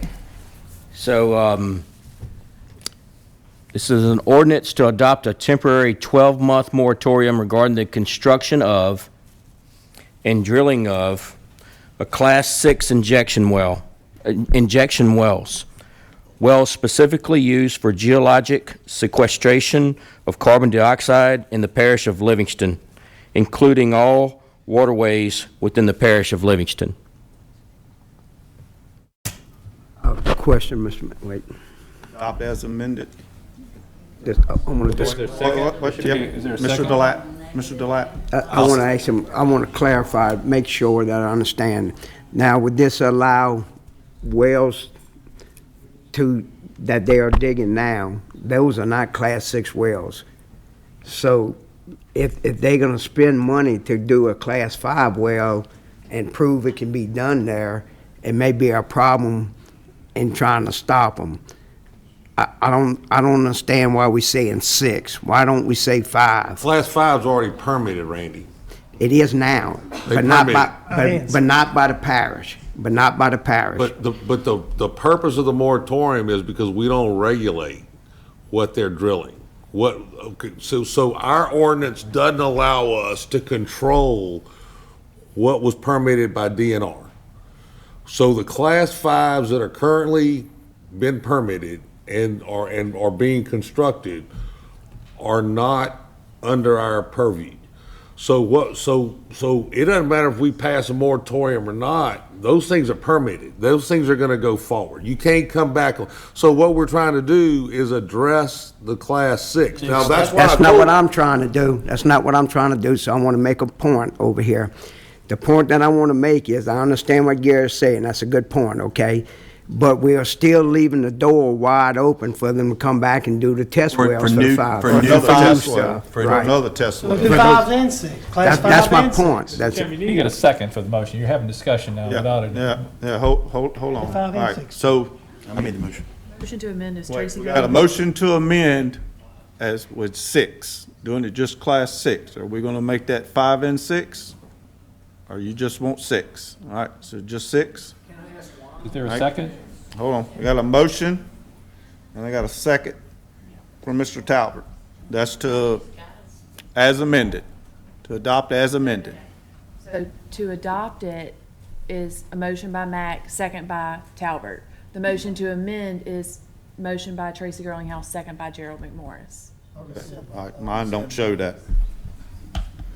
All right, Gerald I want to McMorris. rescind my vote because So I don't understand this. so he's rescinding his Okay, second. Okay, so we only have a motion by Tracy to amend. I'll Amend it I'll to- second Tracy's motion on the amendment. Amendment. So this is so just to clarify, y'all are voting to amend it to say just Class 6 injection wells. All right? So we need to call for the vote on Call for the that. vote. Okay, Mr. Mack? Oh, we can do it, can't do it on here? No, not yet. Okay. Because of the double. Yes. Yeah, okay. Yes. Yes. Mr. Wascom? Yes. Mr. Talbert? Yes. Mr. Harris? Yes. Mr. McMorris? No. Mr. Delat? No. Mr. Keene? Yes. Mr. Girlinghouse? Yes. Mr. Ard? No. I'd like to make another motion. I'd like to make a motion. We've Well, already, I'm requesting to 5 speak. to 4. Okay. 5 to 3. All right, hold should've on. been 6 to 3. Yeah, 6 to 3, sorry. 6 to 3. All right, So do we need to go back to the original motion? Now the since- motion's back on the floor. It could be amended again. I don't know. And that's what my motion's gonna be. I'd like to make a motion to add 5 to that as well.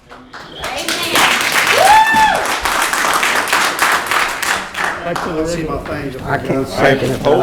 Hold on. There where they can show us all the negative and positive. So, Yeah, hold on. don't look at the iPads right now. Don't look at the iPads don't mean nothing right now, because so we're just going back verbally right now. Do we have a motion by All right, Mr. so now we got a motion by Mr. Wascom to amend to add 5 to it. 5 to 6. I second it. You gonna second it, Randy? All right, we got a second by Randy. Let's call for the All vote. right, so call for the vote. Mr. Mack?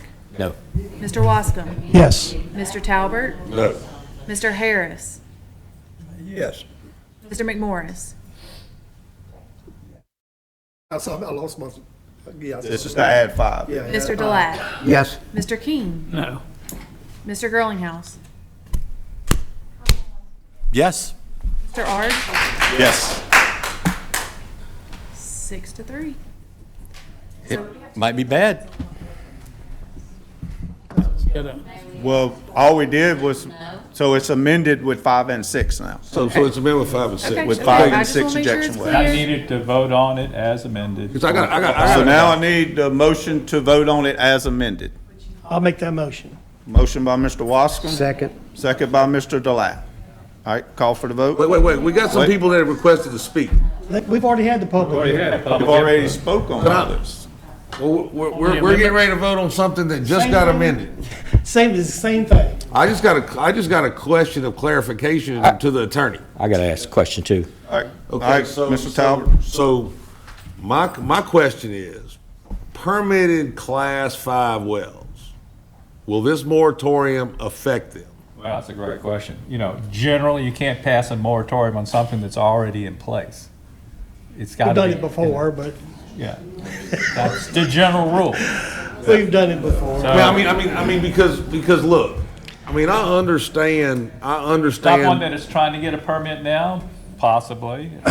Why would you not just want to support it, Mr. Talbot? Wait, Wait a Mr. second. Talbot has the floor. Let's stay orderly. I'm gonna answer the question. I'm gonna answer the question because part of the moratorium is to get the ordinances in place.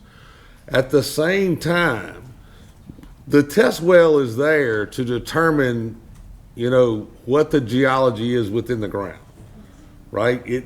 I mean, part of what's going to happen in the test well, the reason the wellhead is put on the test well is the test well is going to be pressured, not with CO2, but the test well is going to be pressured to determine at what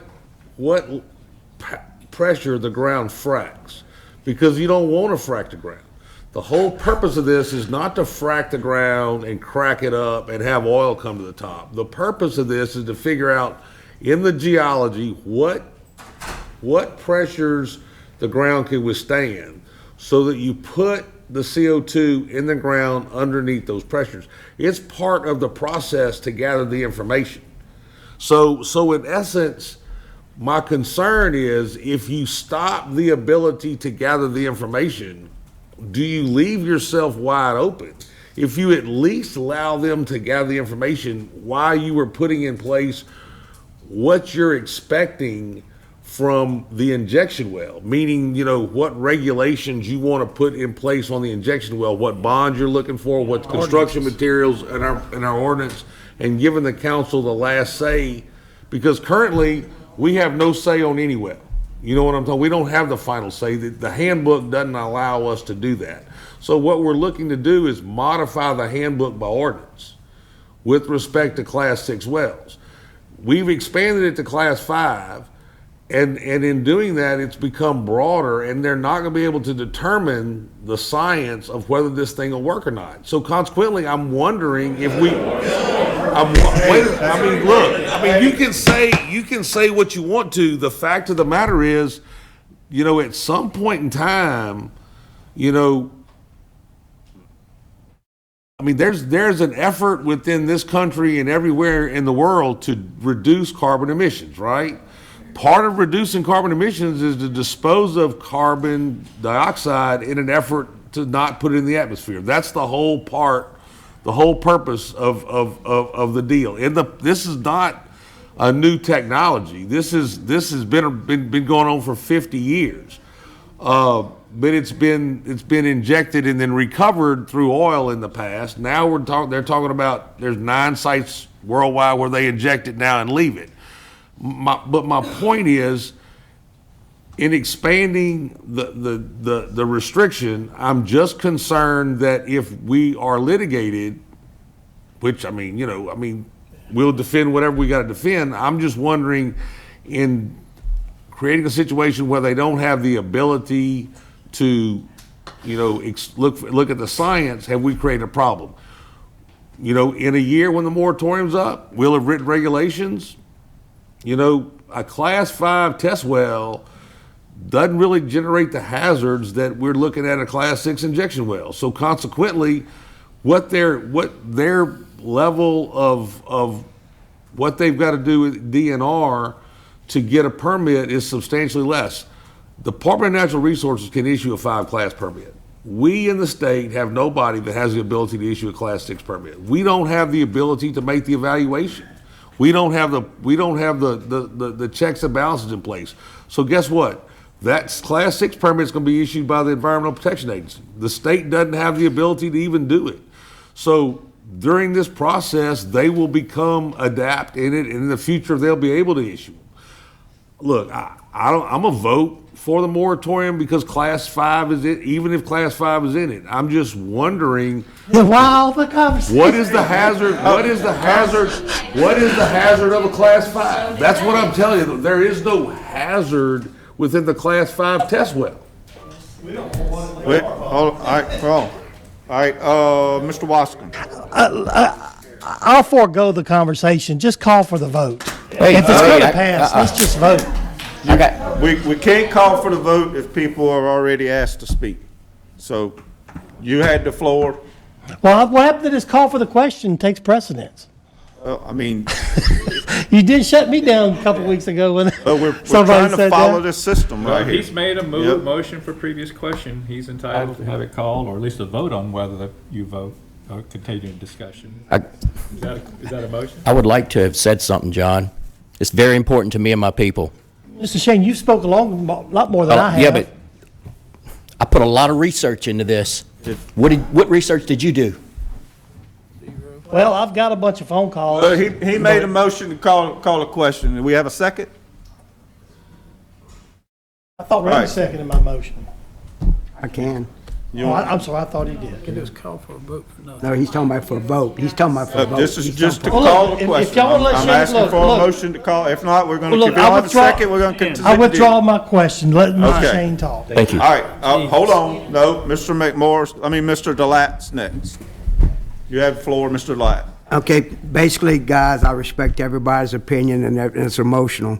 And I do want to give kudos to Shane, because he is the one that's been carrying this torch, and he's doing the right thing. The only reason I wanted 5 in there, I didn't think it had anything to do with hazardous waste, but there's no chemical plants in Livingston Parish. And I don't want to have 10 test wells in Livingston Parish. There's no carbon capture units in Livingston, in Ascension Parish, yet they full of chemical plants, and they're going to pipe it 45 miles to us. And the one in north of Holden, that particular one is going to capture from all different plants, not just from that one plant. And they're going to sell it and make a profit off of it without a profit coming to the citizens or to the government in Livingston Parish. Unlike the one that's happening in Lake Marpole, which is going to be for that spot only. But if there's no chemical plants here, and there's chemical plants in Ascension, there's carbon captured plants here, which is a waste product over there, if they want to build a 45-mile pipeline, bring it to St. Gabriel, put it in a sugarcane field over there where there's nothing around, and no one's going to be affected. But if you allow 5 permitting to go on, there's going to be 27 wells dug, and there'll be one at Marpole, one at Front Settlement, one at Walker. There's one now, an injection well there now that's available. And so I say you got to shut them both down, but I do respect what you put, the time you put in, Shane. Thank you. Now, Mr. Mack? I appreciate everybody. John, I appreciate you giving me a second to talk. You know, we go way back, close relationship. Randy, I agree with a lot of the things you're saying. Gerald, same thing. You know, I understand everybody in the audience is concerned. I have the exact same concern, okay? The wording that I just communicated in the amendment, I kind of felt like that I had it reviewed to the point that there were no loopholes, okay? You know, being that the state government supersedes the Livingston Parish government when it comes to law, right? I wanted to, with the state having already permitted Class 5 injection wells, I wanted to make sure that the moratorium couldn't be overridden or challenged in the court of law and thrown out. I felt very confident that the wording that I just communicated in the amendment could stand up in court. And the reason is because there's a lot of unknown questions that have to be answered when it comes to risk associated with drilling Class 6 injection wells, when it comes to pumping the CO2 into the ground for long periods of time.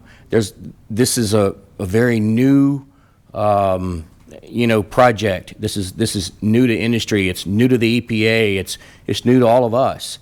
And I felt like that the purpose of the moratorium, being that we didn't have existing legislation on Class 6 wells, we do have legislation on oil and gas wells. I felt confident that the moratorium would hold up for us to give the people the ultimate protection that they needed until we had decided together if this was a good or bad thing. So if I'm wrong about that, well then I would stand with you with 5 and 6. But the problem is that I didn't gather any information when it came to Class 5 to be able to say that if we throw 5 in there, well then it's gonna mess up the whole entire moratorium. So it's not that I'm not with you. It's not that I'm not with John. It's really about that. So if Mr. Moody can answer that question with confidence, then I'm okay with the 5. But if not, we probably need to leave it like I said. Can I answer that? Yes. So, look, I don't have a dog in this hunt. As far as I'm concerned, you can ban everything. My concern, though, is that the more aggressive you come with any moratorium, the more likely it's going to be challenged, and the more unlikely it is for us to defend it. So that's why I say ban the thing, put a moratorium on the thing that you're most concerned about. We have the best chance of maintaining that. But if we're trying to stop operations that are already happening out there, they're spending millions and millions of dollars, they're going to throw everything at us to throw the whole moratorium out. So just be careful what you ask for. You might end up with nothing if you get too aggressive with it. That's my concern. To stop the 6. Right, I get it. Mr. Delatt? I'm gonna agree. I'm gonna take the vice attorney. I'm gonna agree with the research that Shane did. We know we want to stop 5, but if it means that we're gonna lose 6, then I'm not gonna take that chance. I'm not gonna take that chance. What do we need to do? So you're saying you want to rescind your vote? No, On when he on votes, adding 5? I don't want to vote for 5. But when you're gonna vote for this next motion, Well, the motion right now is with 5 and 6, so. okay, then I like to rescind my vote on 5. Hey, I want to make a substitute Whoa, motion. whoa, Mr. McMorris? So come next Tuesday night, so I'm going to come back with another one to do 5. All right? So, Shane, I agree with you 100%, man. Trying to protect, but if we got 2 of them, they have to fight us twice, You right? do a moratorium So, on 5 separately. And then that's correct. So that's what I'm looking at, guys. I think that'd be the best course. All right. I really do. So can the attorney clarify that? Yeah. Wait, Let's let So if you Chris, can got 2 clarify? moratoriums, Yeah, it would be more bulletproof if you did it that way. Yeah, good deal. That's good. It's a good point. Way to go there. Mr. Talbot? Good idea. I want to make a substitute motion, to only, we approved the motion with 6. We amended it with 6, and we amended it with 5. I'd like to make a substitute motion to vote on the earlier amended ordinance that only included 6. Is that? Well, it sounds like they've pulled back from what they just said a minute ago, because he's talking about adopting another moratorium just as sort of belt and suspenders to ban just 5. Right, that's why I'm making, the current motion on the floor is 5 and 6. Yep. So I want to make a substitute motion to only ban 6, which was the original motion, which was the original amended motion we voted on. Right, that got voted down, so you. No, it got passed. It got passed. We just And come then back and did another motion to add 5. Then John made a motion to add 5. So I want to go back to the original, my substitute motion is to go back to the original amendment of 6. You withdrawing your 5? Yeah. There a second? I'll second. Second by Mr. Girlinghouse. All right. Can we vote on the pads on this, Lauren, or we need to do it by roll call? We're voting to go back to 5? We're voting to, The 6. To just amend it with 6. just 6. Okay. Just 6. The original motion. The original amendment. Okay, I have a question for clarification. If Mr. Delat withdraws his vote, it still passes at 6. So you want to do another amendment? Nope. Or you just want to go? Vote. So what if There's a current motion on the floor with a second to vote with the amendment of 6 and 5. I want to make a substitute motion that only includes the amendment that had 6 in it. So he withdrew 5, so we go back to the original. Well, he can't, that's over with. You can't, we can reconsider, but he can't withdraw. So we can reconsider and let it, I'm just saying to be quicker, just to amend. So I'm making a substitute motion, which Tracy seconded, to vote on the original amended deal, which only addressed 6. Yeah. Is that copacetic, or do we need to back up? Yeah, I can do it that way. Yeah.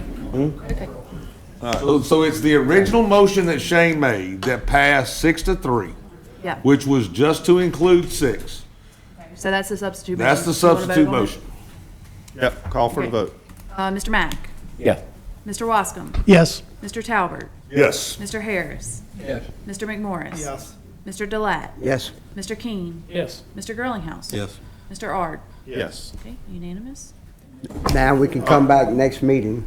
Now, Don't we come go back back to to the meeting and do a different moratorium on 5. It ain't gonna happen. We couldn't do All it right, tonight. whoa. We on to item 18. Wait, I have to adopt the ordinances amended. Huh? You have to adopt the ordinances amended. Oh, yeah. Motion to adopt as Motion by amended. Mr. Girlinghouse to Do that on adopt your as iPads. amended. Back to iPads. Motion by Mr. Girlinghouse. Motion by Mr. Girlinghouse, second by Mr. McMorris. They beat us to it. All right, everybody vote.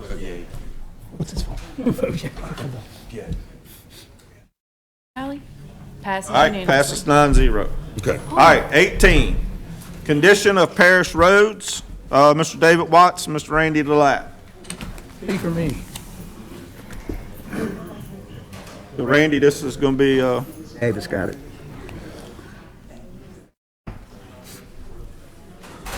David, if you'll hold up and let them kind of clear out so we can get that background noise out. I really think we did great on that because it's gonna be the best way to do it to keep us out of court. I think it is too. I think it's smooth. That'll work. If they wouldn't vote for 5 tonight, they won't vote for 5 2 weeks from now.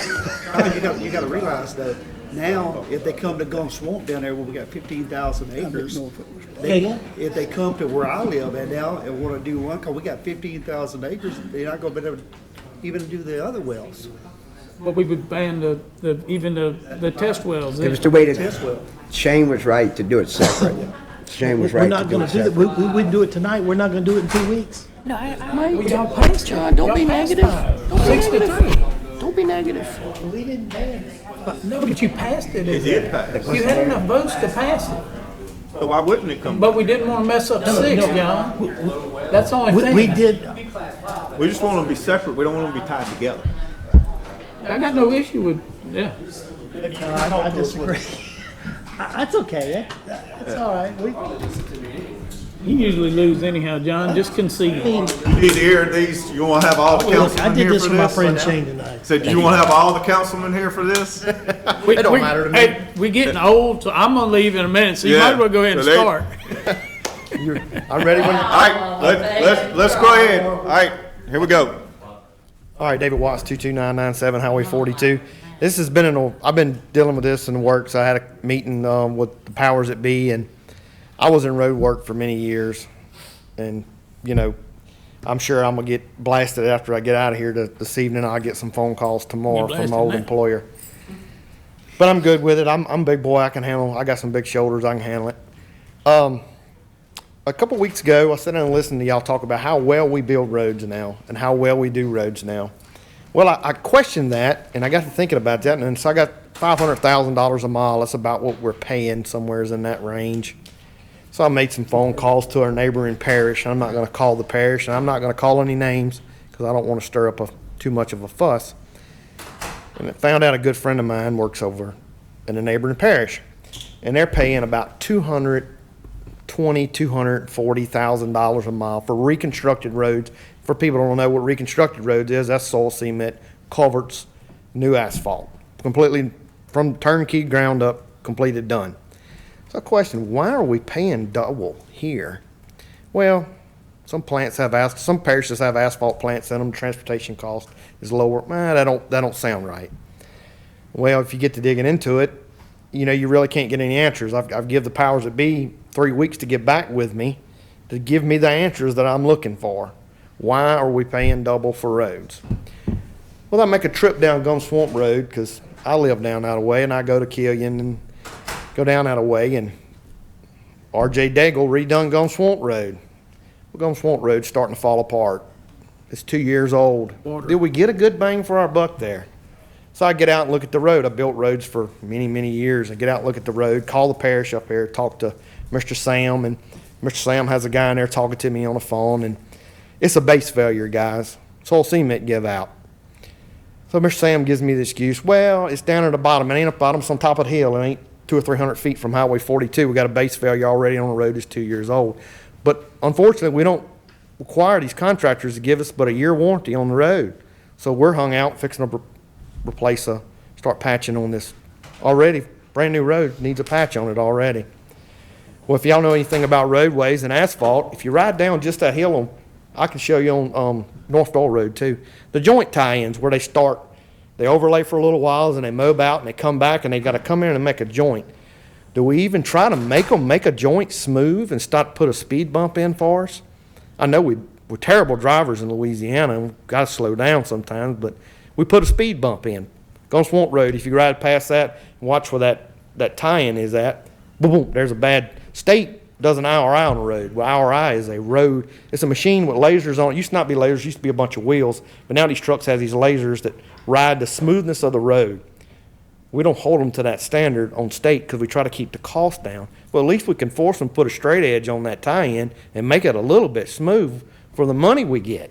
You know? Satsuma Road, case in point. Let's talk about Bull Run Road. This is the big case in point for me.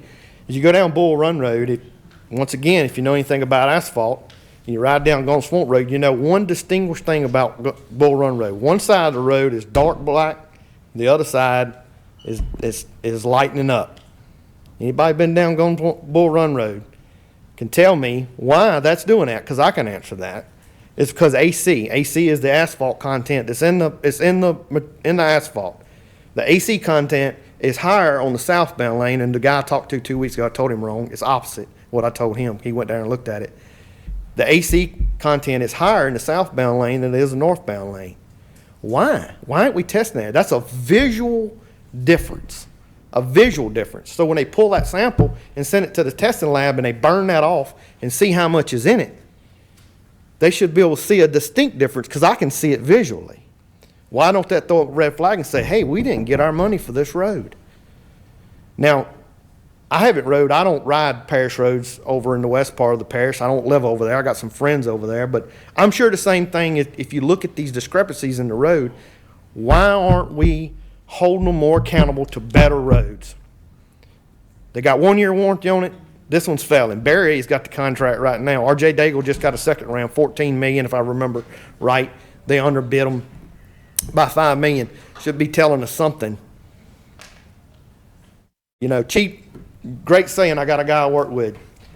Cheap ain't good. And what? How's he say that? Cheap ain't good and good ain't cheap.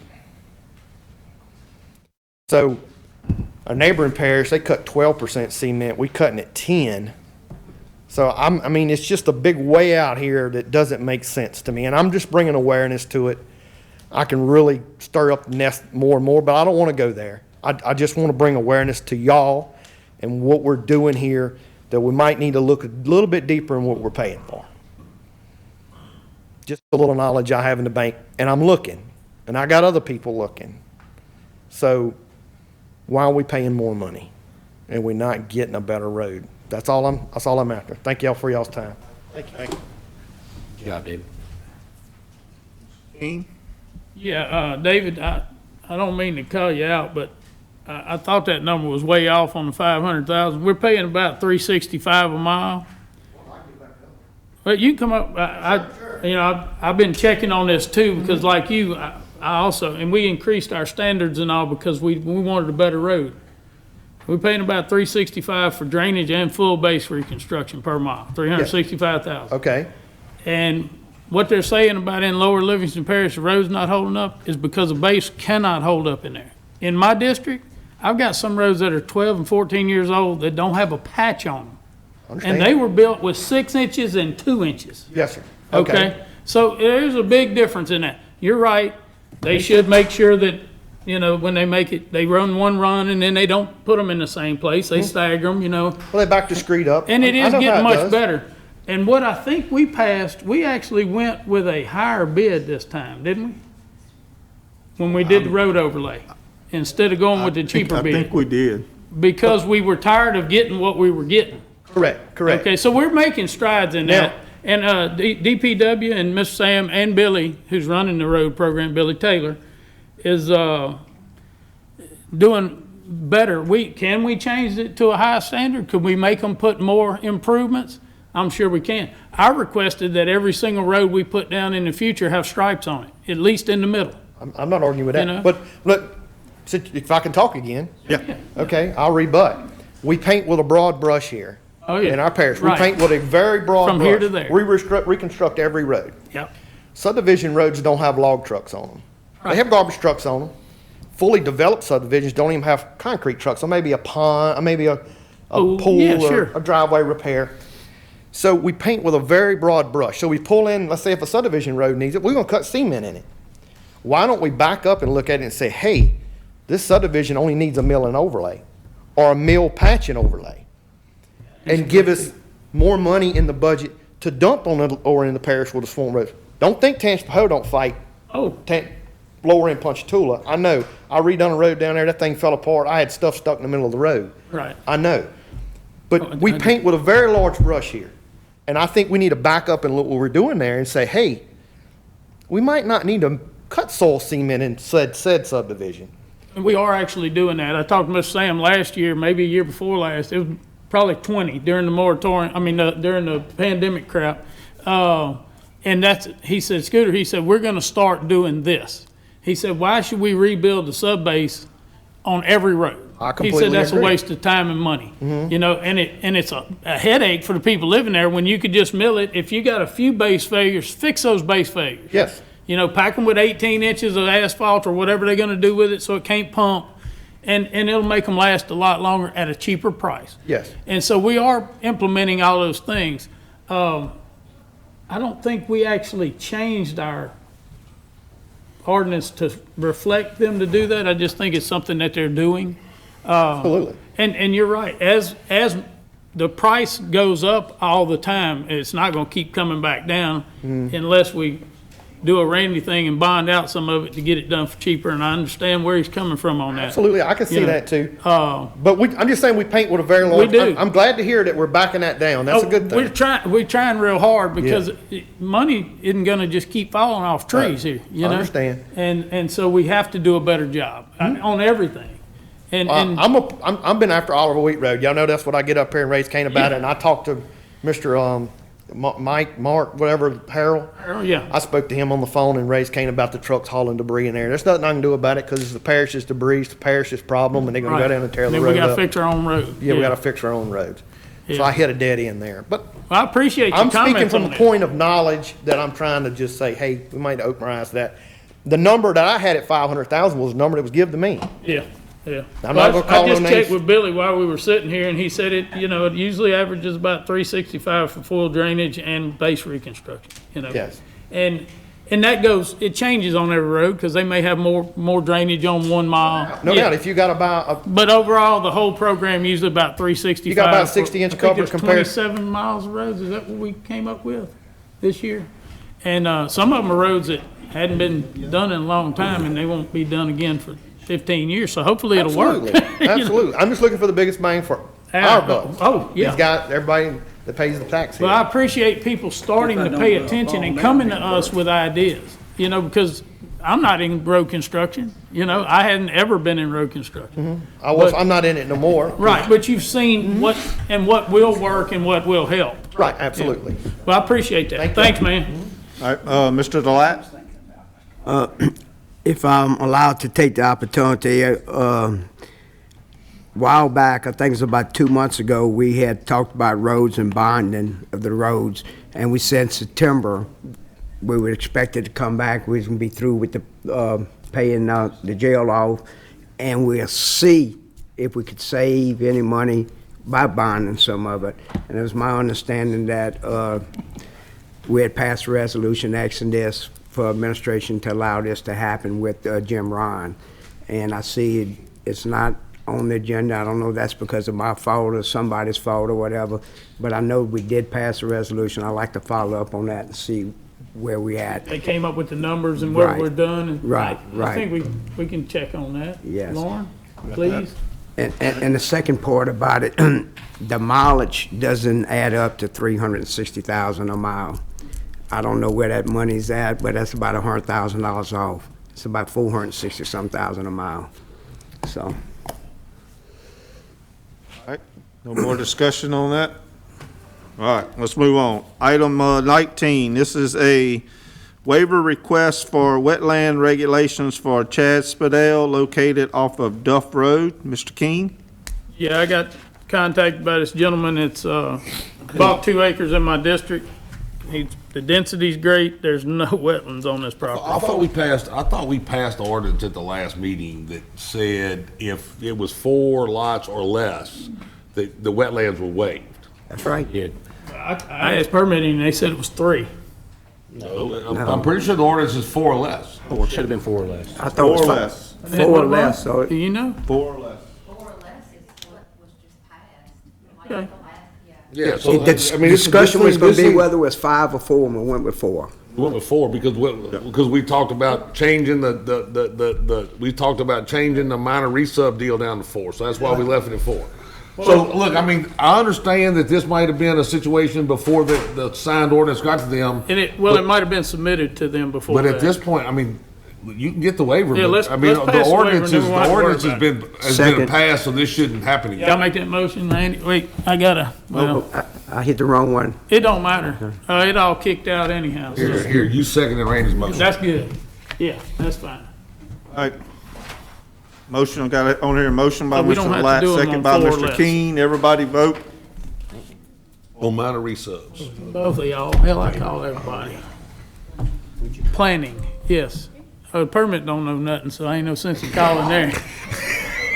All right, that passed 8-0. see what you did? You Mr. made it Harris was worse. absent. All right, item 20 is a waiver requesting for building lines for District 4 Satsuma Fire Station. Mr. McMorris? Yeah, so, I'm gonna go ahead and leave the motion now, but I wanna tell you guys, we have all the letters from the neighbors to build an 8-foot fence. She's agreed for them to come all the way to the fence line with it. We didn't have enough on the front end, so we got to push it back a little bit. I think it's 8'9", I think it was. I think they'd be happy to have a new fire Oh, station. we need it. Yeah. So, Well, I made that motion. It's a servitude. There's a Yes. utility line they had to move back. And if you look at the construction of the building, there's no, the materials of the building, the 8'9" is not gonna matter. No, we good. Thank y'all. Y'all got a vote? Do I have somebody second that? Yeah, somebody did. We only voted. No, we were voting for it already. All right, y'all getting too quick on it. Who seconded it? Oh, did I? Okay. You're I welcome. asked who. Yeah, I didn't Hit hit the the button, button. because it went to the vote. Clear it from the vote. Right now, we can't, no. Okay, I can't, it's fine, we'll figure it out, but who made the motion? Gerald Mr. McMorris made the motion. Who made the Who second? second? I hit the button. Mr. King second. All right, everybody vote. Everyone? We already did. Oh, somebody didn't. Whee! It 9-0. passed. Yeah, nice. All right. Item 21, waiver request Very good. for Jimmy O'Quinn Jr. to subdivide within 2 years of property off of Jack Allen Road. I have a copy of the map, guys. I'm asking that we allow this to happen. I made a motion. All right, we got a motion from Mr. Delat, a second from Mr. Wascom. Is there any comments on this? Please I like vote. Like, this is a waiver to subdivide within 2 years of property off of Jack Allen Road. Did it go over the 7 lots, Randy? No. You got the map. You got the So map. I wanted to look just real quick, refresh my brain on that real quick, but I mean, if it doesn't go over the number of lots, it doesn't. Yeah, but it's 2 years. Remember you was griping about it. No, the 2 years, as long as you don't exceed the 7 within the 2 years, you can cut one up and come back. As long as it's acre or bigger. We haven't clarified that language yet. We hadn't clarified the language? Okay, never mind. That's why we asked. Okay. I'm good with it. It don't, All right. if the councilman over there wants it. All right, everybody vote. Yeah, but that's because he was circumventing the whole system. Yeah, I did. It wasn't about doing something right. A while ago. I seconded it.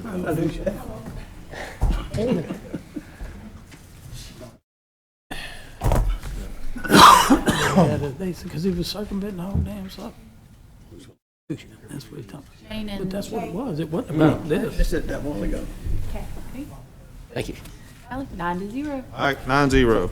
All right, item 22, this is a waiver request for 40-foot servitude in West Coyell Acres for Kevin Ferguson. Mr. McMorris? Yeah, like I said, I'm gonna make the motion to, accept this one. He doesn't have enough property to have the 60-foot right-of-way, servitude, so, Press motion. Press motion. Wait. Wait, let's see. Which one is it?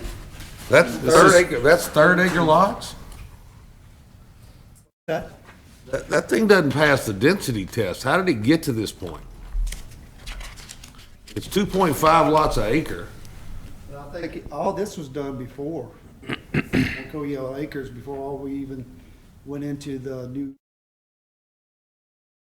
What he's trying to, Well, I mean, the new rules were 2.5 lots an acre. It is 3 lots and it's clearly an acre. Because it's a third, it's .33, .33, and .34. So it was an acre lot that cut up 3. So that doesn't meet the density requirement. When was this thing submitted? He's not trying to subdivide, he's just trying to make sure that the. Oh, you mean they're already subdivided? He just wants to make sure. No. This is a map showing survey and division. But it was. I ain't got my glasses with me. It was so- submitted in April 26th, so it's probably good. All right. So we just changing him from the new 60 to a 40. Is that all he's asking for? yes. Yes. All right, so we got a motion and a second? Yeah, it looks like Gerald and Randy. Yep, so I got a motion from Mr. McMorris, a second from Mr. Delat. All right, call for the vote.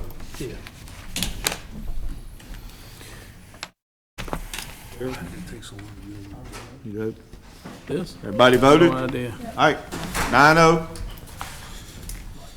All right, 23, adopt a resolution to send a letter to DOTD, Governor Edwards, and State delegation requesting that they look at improving the drainage on South Foster Road by correctly sizing culverts and adding additional culverts specifically where one 24-inch culvert across South Foster Road is restricted and damaged, causing water to back up on residents. Mr. Delat. Okay, basically, y'all should have the pictures. Basically, it's the concrete culvert went across the road and it's caved in. Who would write the letter, Randy?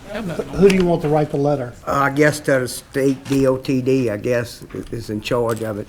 This culvert drains into a lateral ditch, a parish lateral ditch. That's also below it. We're gonna address that, another issue on that same lateral ditch. And let me tell you, if y'all on Facebook, every time it rains, y'all see where the water backs up. Because my friend Mr. Ronnie out there posted griping about this? Right. Did you get that grass cut yet? Hit the motion button, Randy. All right, I got a motion from Mr. Delat, a second from Mr. Talbot. Mr. McMorris, you have the floor. All right, so, Randy, I appreciate you going and look at this for Mr. Chuck. But man, that cover needs to move. It needs to move 200 yards down. It could get it out of his yard and put it in that swamp area. What you thinking? It goes down the hill there. It actually needs about 3 or 4 culverts there. Yeah. And what happens, we have a lateral ditch and the culvert's offset and it's missing a lateral ditch. So if it was moved over, it would help the lateral ditch. The next item is the same lateral ditch we're gonna talk about, Okay, all right, We gotta vote first. all right, so everybody's good on the first one. We got to vote. All right, call for the vote.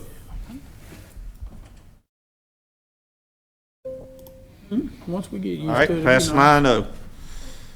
All right. Item 24, adopt a resolution to request DPW to initiate a plan of action regarding the lateral ditch in the vicinity of 27515 South Foster Road, Livingston, 70754. Mr. Delat. Okay, Mr. Bryant's got that place here in Walker with the prosthetic sales. Yes, that's his address. The water's actually in his yard 2 or 3 days after rain, just like this guy's yard. And basically, his neighbor filled in the lateral ditch and put a driveway with concrete in it. So he initiated proceedings, legal proceedings. He contacted us first and then he was on his own. Well, the neighbor sold the property and to somebody else, moved out the state, and now this fella is doing even more. And I'll think being as a lateral ditch and he's got a track hole out there, filling it in even more, that the parish, Sam, or someone could step in. And they've been notified. I've called Sam myself and been notified, but Mr. Bryant wants to see a little more action, I guess. So I'm like to. I got a motion. You got it already. Okay. You second it. All right. Got a motion by Mr. Girlinghouse, second by Mr. Delat. Call for the vote.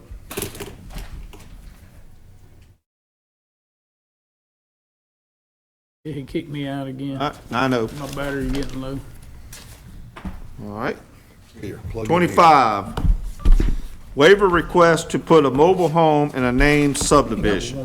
Got 25A is Vincent Acres, Mr. Bubba Harris. And 25B is West Coyell Acres, Mr. McMorris. So does either one of y'all need to discuss this at all? Or? 1929 subdivision for mine, and they got 100 trailers on that road. Yeah, same way with mine, too. All right, so let's do them one at a time. All right, first, hold on, Mr. Girlinghouse, request to speak. That was my question. Are there trailers in that named subdivision? Yes. Not on the road, in that named subdivision? Yes. Okay. They all. All right, so for 25A, Mr. Wascom made a motion. Mr. Girlinghouse second. Any comments? Call for the vote.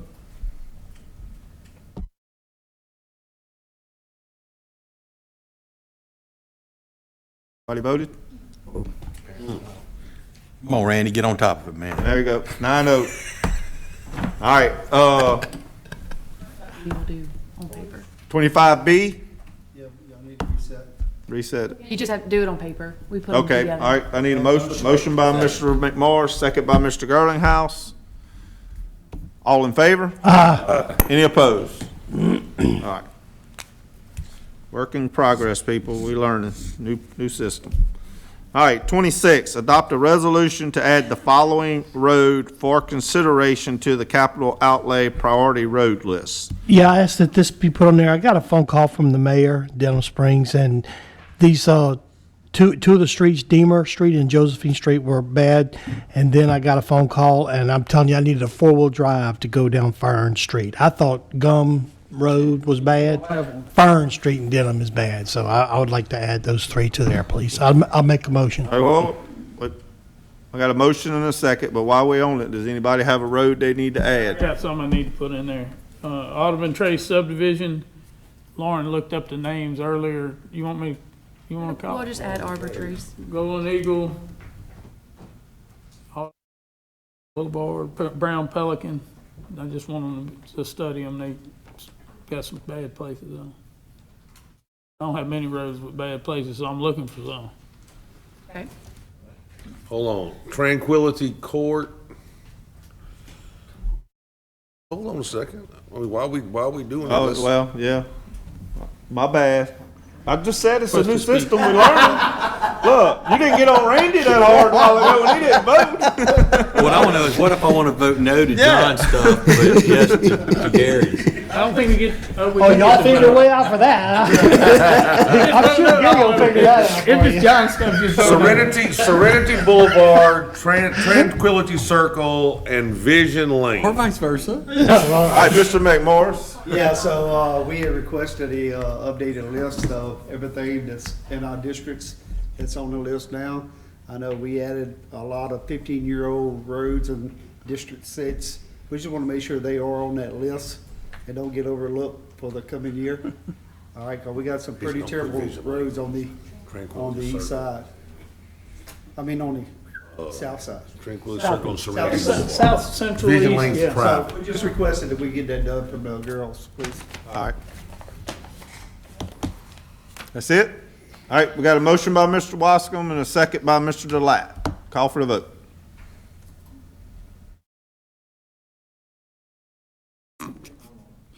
She's still typing. Okay, yeah, for some reason, this one's a voice vote. Mr. Mack? All right, if you voice vote, all in favor? Aye. Any opposed? How's that? That'll work. We're learning, we're getting Motion there. passes, okay. Hey, All right, is that because we made the 27 motion is some and board seconded? reappointments. Motion before we So the amended? first one is the Waterway Commission. This is a reappointment of Gabe Savick, David Richardson, Ernie Belfonts, and Perry Piku. All This these is people- Randy and Gerald. All these people are serving now, their terms just expired, so So y'all just gonna reappoint them. reappoint. All right, You get to vote. we got a motion by Mr. Delat and a second by Mr. McMorris. All right, so any comments? Call for the vote.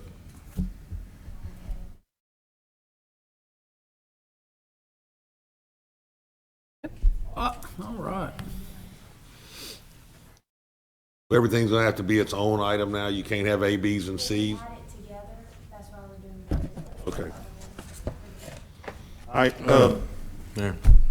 Sure. all right, passes 9-0. All right, 27B is appointment of the Jubin Trails Community Development District to replace Me. Mr. Girlinghouse. So Mr. Talbert. Oh, I mean, I don't have anybody at this point in time. I mean, I know Mr. Girlinghouse needs to be replaced. Do you have anybody in the Walker area? It's in your district. Good luck. Well, thanks for sharing all that. I mean, look, No. it was short. I mean, we missed a quorum and had to reschedule a meeting because you weren't on it, and I forgot. I just absolutely forgot. I'll find somebody. All right, well, let's just table that. Yeah, that's good. I'm sorry. All right, 28, item 28 is committee reports. This is the ordinance committee, recommendation and introduction of ordinances. We haven't had a. We didn't meet, We so haven't nothing. met, no, so. We didn't meet finance either. So, item 29, Mr. Moody said he didn't have anything to report. there you go. All right. I need a motion. Motion to adjourn by Mr. Girlinghouse. I'll second it. Second by But Mr. you gotta hit the Talbot. button. We got to vote. Everybody vote. Thank y'all, guys. Thank you. Yep. Unanimous. Hey, Jimmy Ward, don't forget to write that ordinance. Hey, here he is.